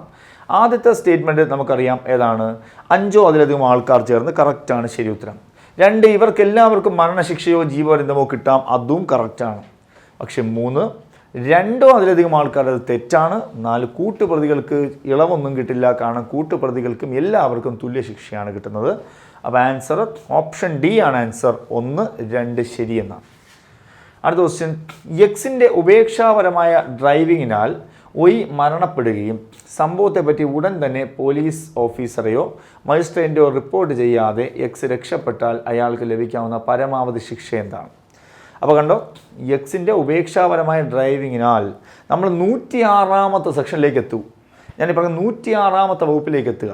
106ാമത്തെ വകുപ്പിൽ എന്താ പറഞ്ഞേ? ഒരാളുടെ ഉപേക്ഷാപൂർവമായ പ്രവൃത്തി കാരണം മറ്റൊരാൾക്ക് ഒരു അപകടമുണ്ടായി, അല്ലേ? അത് 5 വർഷമാണ് ചെയ്താൽ. പക്ഷേ ഇവിടെ നിർത്താതെ പോയാൽ, അതുകൊണ്ട് ആരെയോ റിപ്പോർട്ട് ചെയ്യാതെ പോയാൽ 106 2 ആണ്. പ്രകാരം ശിക്ഷ എന്ന് പറഞ്ഞാൽ 10 വർഷം വരെയാകാവുന്ന തടവോ പിഴയോ ആണ് ആൻസർ. ഓപ്ഷൻ ബി ആണ് ആൻസർ. 10 വർഷം. അതായത് ആരെയും അറിയിക്കാതെ ആക്സിഡൻറ്റ് ഉണ്ടാക്കിയിട്ട് നിർത്താതെ പോയാൽ 10 വർഷം കിട്ടും. മരണപ്പെട്ടാൽ പോലും 5 വർഷമേ ഉള്ളൂ, പക്ഷേ നിർത്താതെ പോയാൽ 10 വർഷമാണ്. അടുത്തത്, എ ബിയുടെ ഒരു കണ്ണിൻ്റെ കാഴ്ച എന്നേക്കുമായി ഇല്ലാതാക്കുന്നു, ആയതിനാൽ എക്ക് കിട്ടുന്ന ശിക്ഷ എന്ത്? അതായത് കഠിനമായ ദേഹോപദ്രവത്തിൻ്റെ ശിക്ഷ എന്നതാണ് ചോദിച്ചത്. അതായത് 7 വർഷമാണോ, 5 മുതൽ 7 ആണോ, 10 വർഷമാണോ, കോഗ്നൈസബിൾ ആൻഡ് ബെയിലബിൾ ഒഫൻസ് ആണോ, ഏതാണെന്ന് നോക്കാം. ഓപ്ഷൻ ബി ആണ് ആൻസർ. ഏതാണ്? 3 മാത്രം, അല്ലേ? 3 ആണ് ശരി ഉത്തരം. ഏതാണ്? 10 വർഷത്തിൽ കുറയാത്തതും ജീവപര്യന്തം വരെയാകുന്നതായി തടവും പിഴയും കിട്ടുമെന്ന് ഓർമ്മിക്കുക. എ ബിയുടെ കണ്ണിൻ്റെ കാഴ്ച എന്നേക്കുമേ ഇല്ലാതാക്കുന്നു, ആയതിനാൽ എക്ക് കിട്ടുന്ന ശിക്ഷയാണ്. ഓപ്ഷൻ ബി ആണ് ശരി ഉത്തരം. ഓക്കെ, അപ്പോൾ അവിടെ എന്താണ് പറയുന്നത്? കഠിനമായ ദേഹോപദ്രവം, അല്ലേ? കണ്ണിൻ്റെ കാഴ്ചശക്തി എന്നേക്കുമായി ഇല്ലാതാക്കുകയാണ് ചെയ്യുന്നത്. ഓക്കെ ആണേ. അടുത്ത ദിവസത്തിലേക്ക് പോകാം. രാജു രവിയെ പെട്ടെന്നുണ്ടായ പ്രകോപനത്താൽ തലക്കടിച്ച് വീഴ്ത്തുന്നു. അങ്ങനെയെങ്കിൽ രാജു ചെയ്ത കുറ്റം. പെട്ടെന്നുണ്ടായ പ്രകോപനം എന്ന് പറഞ്ഞാൽ അത് കൊലപാതകം വരില്ല ചില സാഹചര്യങ്ങളിൽ. ആ പ്രകോപനം ഒരിക്കലും വിളിച്ചു വരുത്തിയതാകരുത്. അങ്ങനെ കുറച്ച് കണ്ടീഷൻസൊക്കെ ഉണ്ട്, അത് 100-ലും 101-ലും പറയുന്നുണ്ട്. അപ്പോൾ ഇവിടെ ഇത് കുറ്റകരമായ നരഹത്യയാണ്. കാരണം രാജുവിന് രവിയോട് നേരത്തെ പകയൊന്നും ഇല്ലായിരുന്നു, പ്ലാനിങ്ങും ഇല്ലായിരുന്നു, പെട്ടെന്നുണ്ടായ സ്പോട്ടിൽ ചെയ്തതാണ്. അതുകൊണ്ട് തന്നെ അത് കുറ്റകരമായ നരഹത്യയായിട്ട് കണക്കാക്കും എന്നറിയുക. ചെറിയ സംഘടിത കുറ്റകൃത്യത്തെക്കുറിച്ച് പ്രതിപാദിക്കുന്നവ ഏവ? നമുക്കറിയാം 111 112. 111 സംഘടിത കുറ്റകൃത്യം, 112 ചെറിയ സംഘടിത കുറ്റകൃത്യം അല്ലേ, പെറ്റി ക്രൈം എന്ന് പറയും. പെറ്റി കേസുകൾ പോലത്തെ ചെറിയ കേസുകളാണ്. അപ്പോൾ അതിൽ വരുന്നത് ചരക്ക് മോഷണം വരാം, 1 വർഷത്തിൽ കുറയാത്തതും 5 വർഷം വരെയാകാവുന്ന തടവും പിഴയും കിട്ടാം. സൈബർ കുറ്റകൃത്യങ്ങളാണ്, അതുപോലെ 1 വർഷത്തിൽ കുറയാത്തതും 7 വർഷം വരെയാകാവുന്നതുമായ തടവും പിഴയും. ഇതിലേതൊക്കെയാണ് അതിനകത്ത് വരുന്നത് എന്ന് ചോദിച്ചാൽ 1ഉം 4ഉമാണ് വരുന്നത്. ചരക്ക് മോഷണം ചെറിയ സംഘടിത കുറ്റകൃത്യമാണ്. 1 വർഷം മുതൽ 7 വർഷം വരെയാകാവുന്ന തടവും പിഴയും അതിനകത്ത് വരാം, അതും ഇതിനകത്ത് വരും. അപ്പോൾ 1ഉം 4ഉം എന്നെടുക്കുക.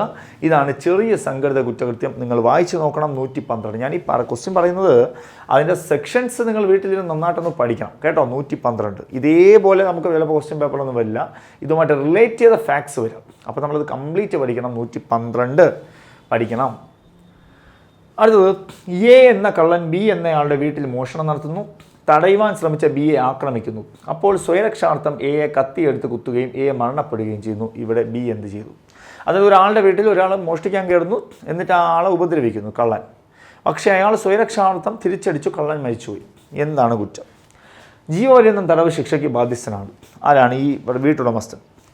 ഓപ്ഷൻ ബി 3 വർഷത്തെ തടവ് ശിക്ഷ കിട്ടും. ഓപ്ഷൻ സി 5 വർഷത്തെ തടവ് ശിക്ഷ കിട്ടും. ഓപ്ഷൻ ഡി കുറ്റക്കാരനല്ല. കാരണം എന്തുകൊണ്ടാണ്? സ്വയരക്ഷാർത്ഥം നമ്മൾ പഠിച്ചിട്ടുണ്ട് എന്താണ്? ശരീരത്തിനെതിരെയോ വസ്തുവിനെതിരെയോ 38ാമത്തെ വകുപ്പ് പഠിച്ചോളുക. അതുപോലെ 39, 40, അതുപോലെ 41, 42, 43 ഈ 6 സെക്ഷൻ നിങ്ങൾ നല്ലവണ്ണം വായിച്ചാൽ സ്വയരക്ഷാർത്ഥം ആരെയൊക്കെ എപ്പോഴൊക്കെ കൊല്ലാം എന്നുള്ള കാര്യം അതിനകത്ത് പറയുന്നു. അതുപോലെ 37ാമത്തെ വകുപ്പ് പഠിക്കാതെ ഒരു പരീക്ഷയ്ക്ക് പോകരുത്. സ്വയരക്ഷാവകാശം ഇല്ലാത്ത കണ്ടീഷൻസ് ആണ് അതെന്നറിയുക. ഇതാണ് ഈ പറയുന്നത്. അപ്പോൾ ആൻസർ ഓപ്ഷൻ ഡി ആണ്, കുറ്റക്കാരനല്ല എന്നാണ് ആൻസർ. കാരണം സ്വയരക്ഷയുടെ അവകാശമൊക്കെ ഉണ്ട്. എ ഒരു യാത്ര പോകുവാനായി ബസ്സിൽ കയറുന്നു. എ കമ്പിയിൽ പിടിക്കുന്നതിന് മുമ്പ് തന്നെ ബസ്സിലെ ക്ലീനർ ബെല്ലടിക്കുകയും ബസ് മുന്നോട്ട് നീങ്ങുകയും ചെയ്യുന്നു. എ താഴെ തലയടിച്ച് വീണ് മരിക്കുന്നു. ഇവിടെ ക്ലീനർ ചെയ്ത കുറ്റമെന്ന്. അപ്പോൾ ഇത് അശ്രദ്ധ കാരണമാണ് അല്ലേ? അശ്രദ്ധ കാരണമാണ് ചെയ്തത്, കണ്ടോ? അപ്പോൾ ഇവിടെ ഏത് കുറ്റത്തിന് വരും എന്ന് ചോദിച്ചാൽ ഓപ്ഷൻ സി ആണ്, ഉപേക്ഷ കൊണ്ട് മരണത്തിനിടയാക്കുന്നതാണ്. അശ്രദ്ധ മരണം. അവ 106ാമത്തെ സെക്ഷൻ നമുക്ക് ഇവിടെ എടുക്കാം. കാരണം എന്താണ്? സാഹസികമായതോ ഉപേക്ഷാപൂർവമായതോ ആയ പ്രവൃത്തി കാരണം മറ്റൊരാൾ മരണപ്പെട്ടാൽ 106ാമത്തെ സെക്ഷനാണെന്ന് അറിയുക. അപ്പോൾ അത് ഓർമ്മിക്കാൻ സി ആണ് ആൻസർ. ഒരു സ്ത്രീയുടെ ഭർത്താവോ അല്ലെങ്കിൽ ഭർത്താവിൻ്റെ ഏതെങ്കിലും ബന്ധുവോ ഒരു സ്ത്രീയെ ക്രൂരതയ്ക്ക് വിധേയമാക്കുകയാണെങ്കിൽ ലഭിക്കുന്ന ശിക്ഷ എന്ത്? അപ്പോൾ ക്രൂരതയ്ക്ക് വിധേയമാക്കിയാൽ, അപ്പോൾ സ്ത്രീയോ സ്ത്രീയുടെ ഭർത്താവോ അല്ലെ ഭർത്താവിൻ്റെ ബന്ധുവോ അല്ലെ, ഒരു സ്ത്രീയെ ഭർത്താവിൻ്റെ ബന്ധുവോ ക്രൂരതയ്ക്ക് വിധേയമാക്കിയാൽ ലഭിക്കുന്ന ശിക്ഷ ചോദിച്ചാൽ ആൻസർ ഇതാണ് 85ാമത്തെ വകുപ്പാണ്. 85, 86 നമുക്ക് പഠിക്കാനുണ്ട് ക്രൂരത എന്നാണ്. അവിടെ നോക്കിയ 3 വർഷത്തെ തടവ് അവർ പിഴ, 3 വർഷത്തെ തടവ് അവർ പിഴ, അതിൽ രണ്ടും കൂടി ലഭിക്കാം. സെക്ഷൻ ഓപ്ഷൻ എ ആണ്. താഴെ പറയുന്നവയിൽ കഠിന ദേഹോപദ്രവത്തിൽ പെടാത്തത് കണ്ടെത്തുക.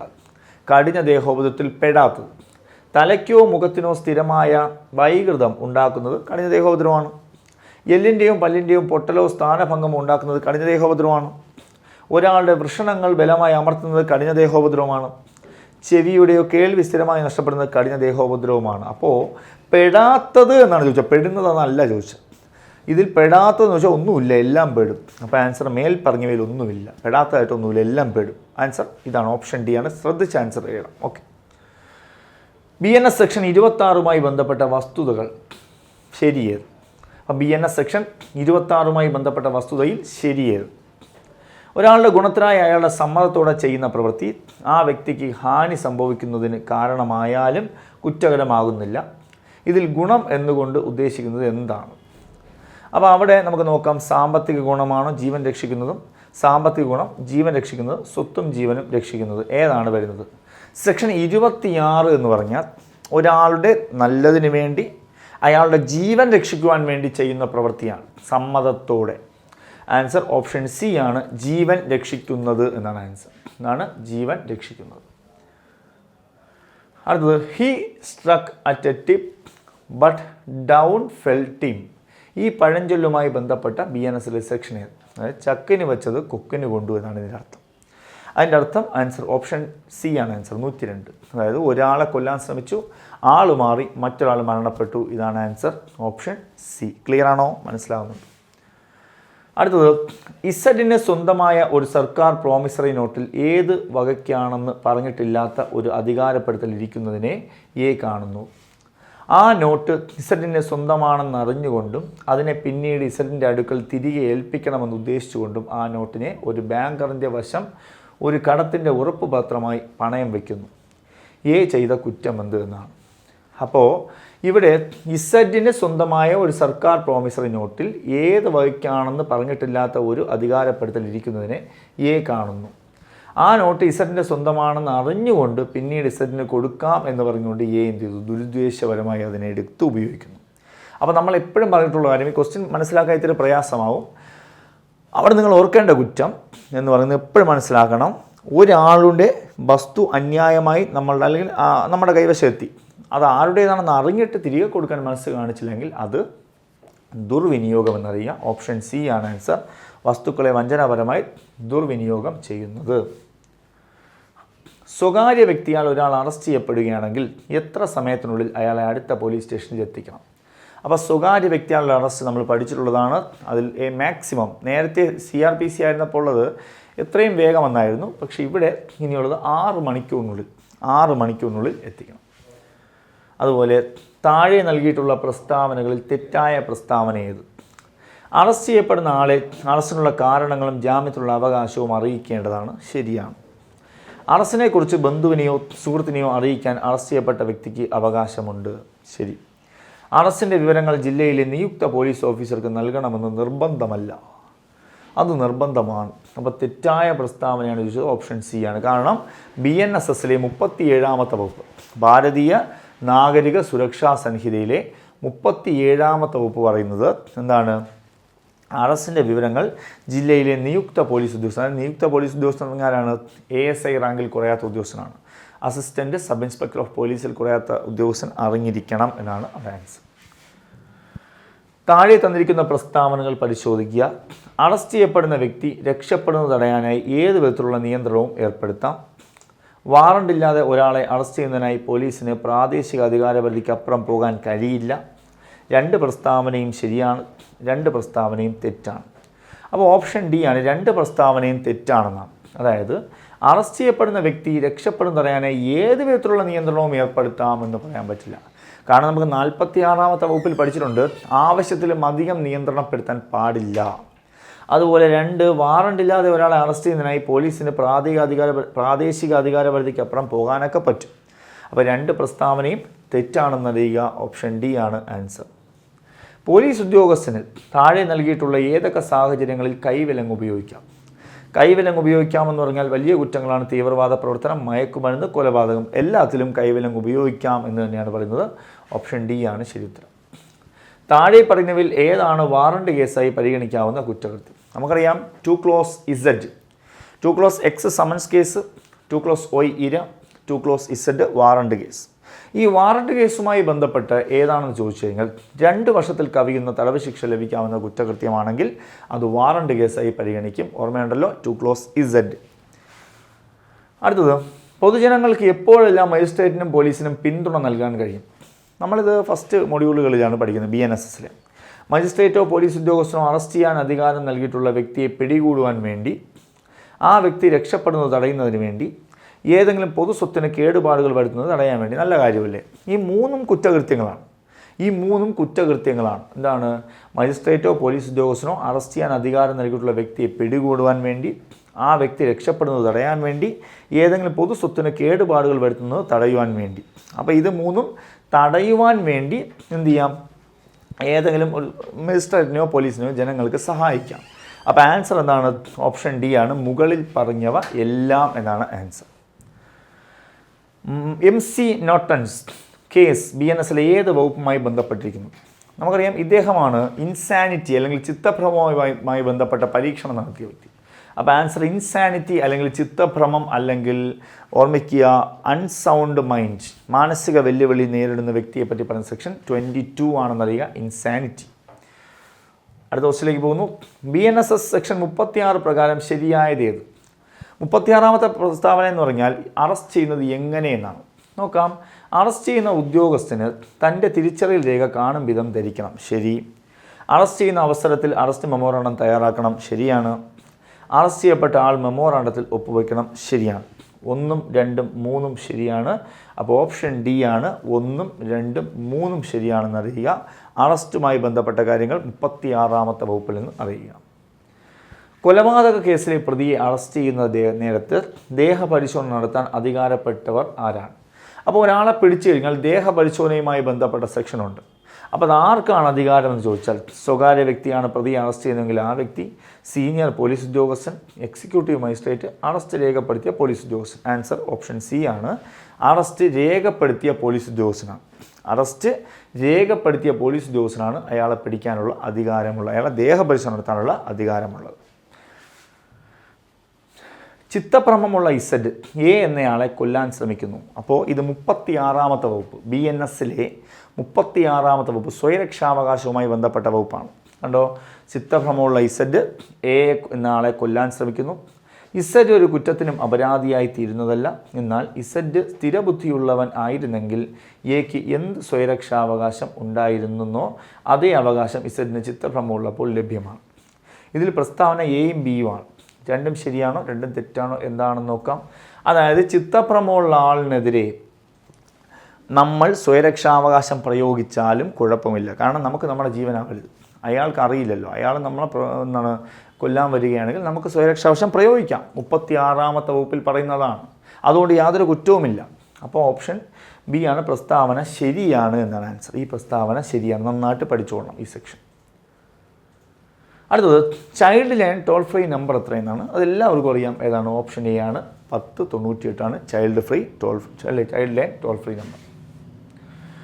വിഷം കുടിച്ച് മരിച്ച ഒരാളുടെ മരണകാരണം ഏത് തരം വിഷമാണ് അയാൾക്ക് ബാധിച്ചതെന്നും ആ വിഷം ഉണ്ടാക്കുന്ന ലക്ഷണങ്ങൾ എന്നിവ സംബന്ധിച്ച് വിദഗ്ധരുടെ അഭിപ്രായം പരിഗണിക്കാവുന്നതാണ് എന്ന് പറയുന്ന ഭാരതീയ സാക്ഷി അധിനിയമത്തിലെ വകുപ്പ് ഏത്? BS ഭാരതീയ സാക്ഷി അധിനിയവുമായി ബന്ധപ്പെട്ട വകുപ്പ് ഏതെന്നാണ് ചോദിച്ചത്. വകുപ്പ് ഏതാണ്? വകുപ്പ് 39 ആണ്. വിദഗ്ധന്മാരുടെ അഭിപ്രായം ഒപ്പീനിയൻ ഓഫ് എക്സ്പേർട്സ് ഭാരതീയ സാക്ഷി അധിനിയം 39ാമത്തെ വകുപ്പെന്ന് അറിയുക. എക്സ് എന്ന പോലീസ് ഉദ്യോഗസ്ഥൻ CA അയാൾ കുറ്റകൃത്യം ചെയ്തുവെന്ന് കുറ്റസമ്മതം നൽകുവാൻ പ്രചോദിപ്പിക്കുന്നതിന് വേണ്ടി ഉപദ്രവിക്കുന്നു. ഇവിടെ എക്സ് ചെയ്ത കുറ്റം ഏത് വകുപ്പുമായി ബന്ധപ്പെട്ടിരിക്കുന്നു? നമ്മൾ അറിയാം, കഠിന ദേഹോപദ്രവം ഏൽപ്പിക്കുന്നു. അതായത് എന്തിനാണ്? കുറ്റം സമ്മതിപ്പിക്കാൻ വേണ്ടി കഠിന ദേഹോപദ്രവം ഏൽപ്പിക്കുന്ന വകുപ്പാണ് BNSലെ വകുപ്പ് 120 എന്ന് നിങ്ങൾ അറിയുക. BNSലെ വകുപ്പ് 120. ഓക്കെ ആണ്, ഇതാണ് വകുപ്പ്. അടുത്തത് BSA പ്രകാരം താഴെ പറയുന്നതിൽ ഏത് കുറ്റസമ്മതമാണ് സ്വീകാര്യമായത്?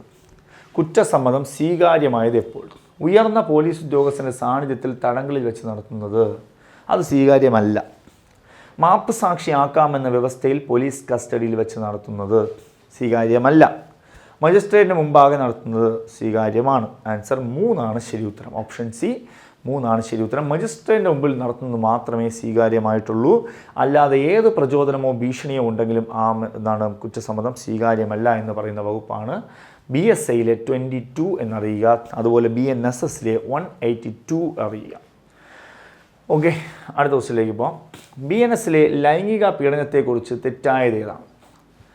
അനലഭിഷണീയമായതും പ്രത്യക്ഷത്തിൽ ലൈംഗിക സ്വഭാവത്തോടു കൂടിയതുമായ ശാരീരിക ബന്ധമോ നീക്കങ്ങളോ നടത്തൽ, ലൈംഗിക കാര്യങ്ങൾക്കായി ആവശ്യപ്പെടുകയോ അപേക്ഷിക്കുകയോ ചെയ്യുക, ഒരു സ്ത്രീയുടെ താല്പര്യത്തിന് വേണ്ടി അശ്ലീല ചിത്രങ്ങൾ എടുക്കുന്നത്, ലൈംഗിക ചുവയുള്ള അഭിപ്രായ പ്രകടനം നടത്തുന്നത്. ഇതിലേതാണ് ലൈംഗിക പീഡനവുമായി ബന്ധപ്പെട്ട് തെറ്റായത്? അതായത് 75ാമത്തെ വകുപ്പാണ്. BNSലെ 75ാമത്തെ വകുപ്പാണ്. നമുക്കറിയാം, സ്പർശനം, ആവശ്യപ്പെടൽ, പോർണോഗ്രഫി, ഈ 3 കാര്യവുമാണ് അവിടെ വരുന്നത്. കഠിനതടവും പിഴയും, 3 വർഷത്തെ കഠിനതടവും പിഴയും, പിന്നെ കമൻറ്റ് 1 വർഷം. ഇതിൽ പെടാത്തത് ഓപ്ഷൻ സി ആണ്. വേണ്ടി അശ്ലീല ചിത്രങ്ങൾ എടുക്കുന്നത് ഇവിടെ വരുന്നില്ല. പോർണോഗ്രഫി കാണിക്കുന്നതാണ് വരുന്നത്. അപ്പോൾ ഓപ്ഷൻ സി ആണ് ആൻസർ. നിങ്ങൾ 75 പഠിക്കുക. ഓക്കെ, അപ്പോൾ പീഡനവുമായി ബന്ധപ്പെട്ട 75ാമത്തെ വകുപ്പ്, BNSലെ 75ാമത്തെ വകുപ്പ് നിങ്ങൾ പഠിക്കുക. ഓക്കെ, അപ്പോൾ നമ്മളിന്ന് കുറേ ക്വസ്റ്റ്യൻസ് പഠിച്ചു. എല്ലാ മോഡ്യൂളും ഒന്ന് കവർ ചെയ്തു. അപ്പോൾ നമ്മുടെ എന്താണ് PYQ സെഷൻ്റെ 2ാമത്തെ പാർട്ടാണ് കഴിഞ്ഞത്. അപ്പോൾ 1ാമത്തെ പാർട്ട് കാണാത്തവർ അത് കാണുക. ഇന്ന് രണ്ടാമത്തെ പാർട്ട് കഴിഞ്ഞു. അത്യാവശ്യം ഒരുപാട് സെക്ഷൻസ് നമ്മൾ പറഞ്ഞു, ഒരുപാട് പറഞ്ഞു. കുറച്ചുകൂടെ നീട്ടിപ്പാണ്. ഈ സെക്ഷനുകളെല്ലാം കൃത്യമായിട്ട് നിങ്ങൾ പഠിക്കുകയും കൂടെ വേണം. എങ്കിൽ മാത്രമേ നിങ്ങൾക്ക് യൂസ് ആവുകയുള്ളൂ. ഓക്കെ, അപ്പോൾ നിങ്ങൾക്ക് മനസ്സിലായെന്ന് വിശ്വസിക്കുന്നു. Okay, thank you.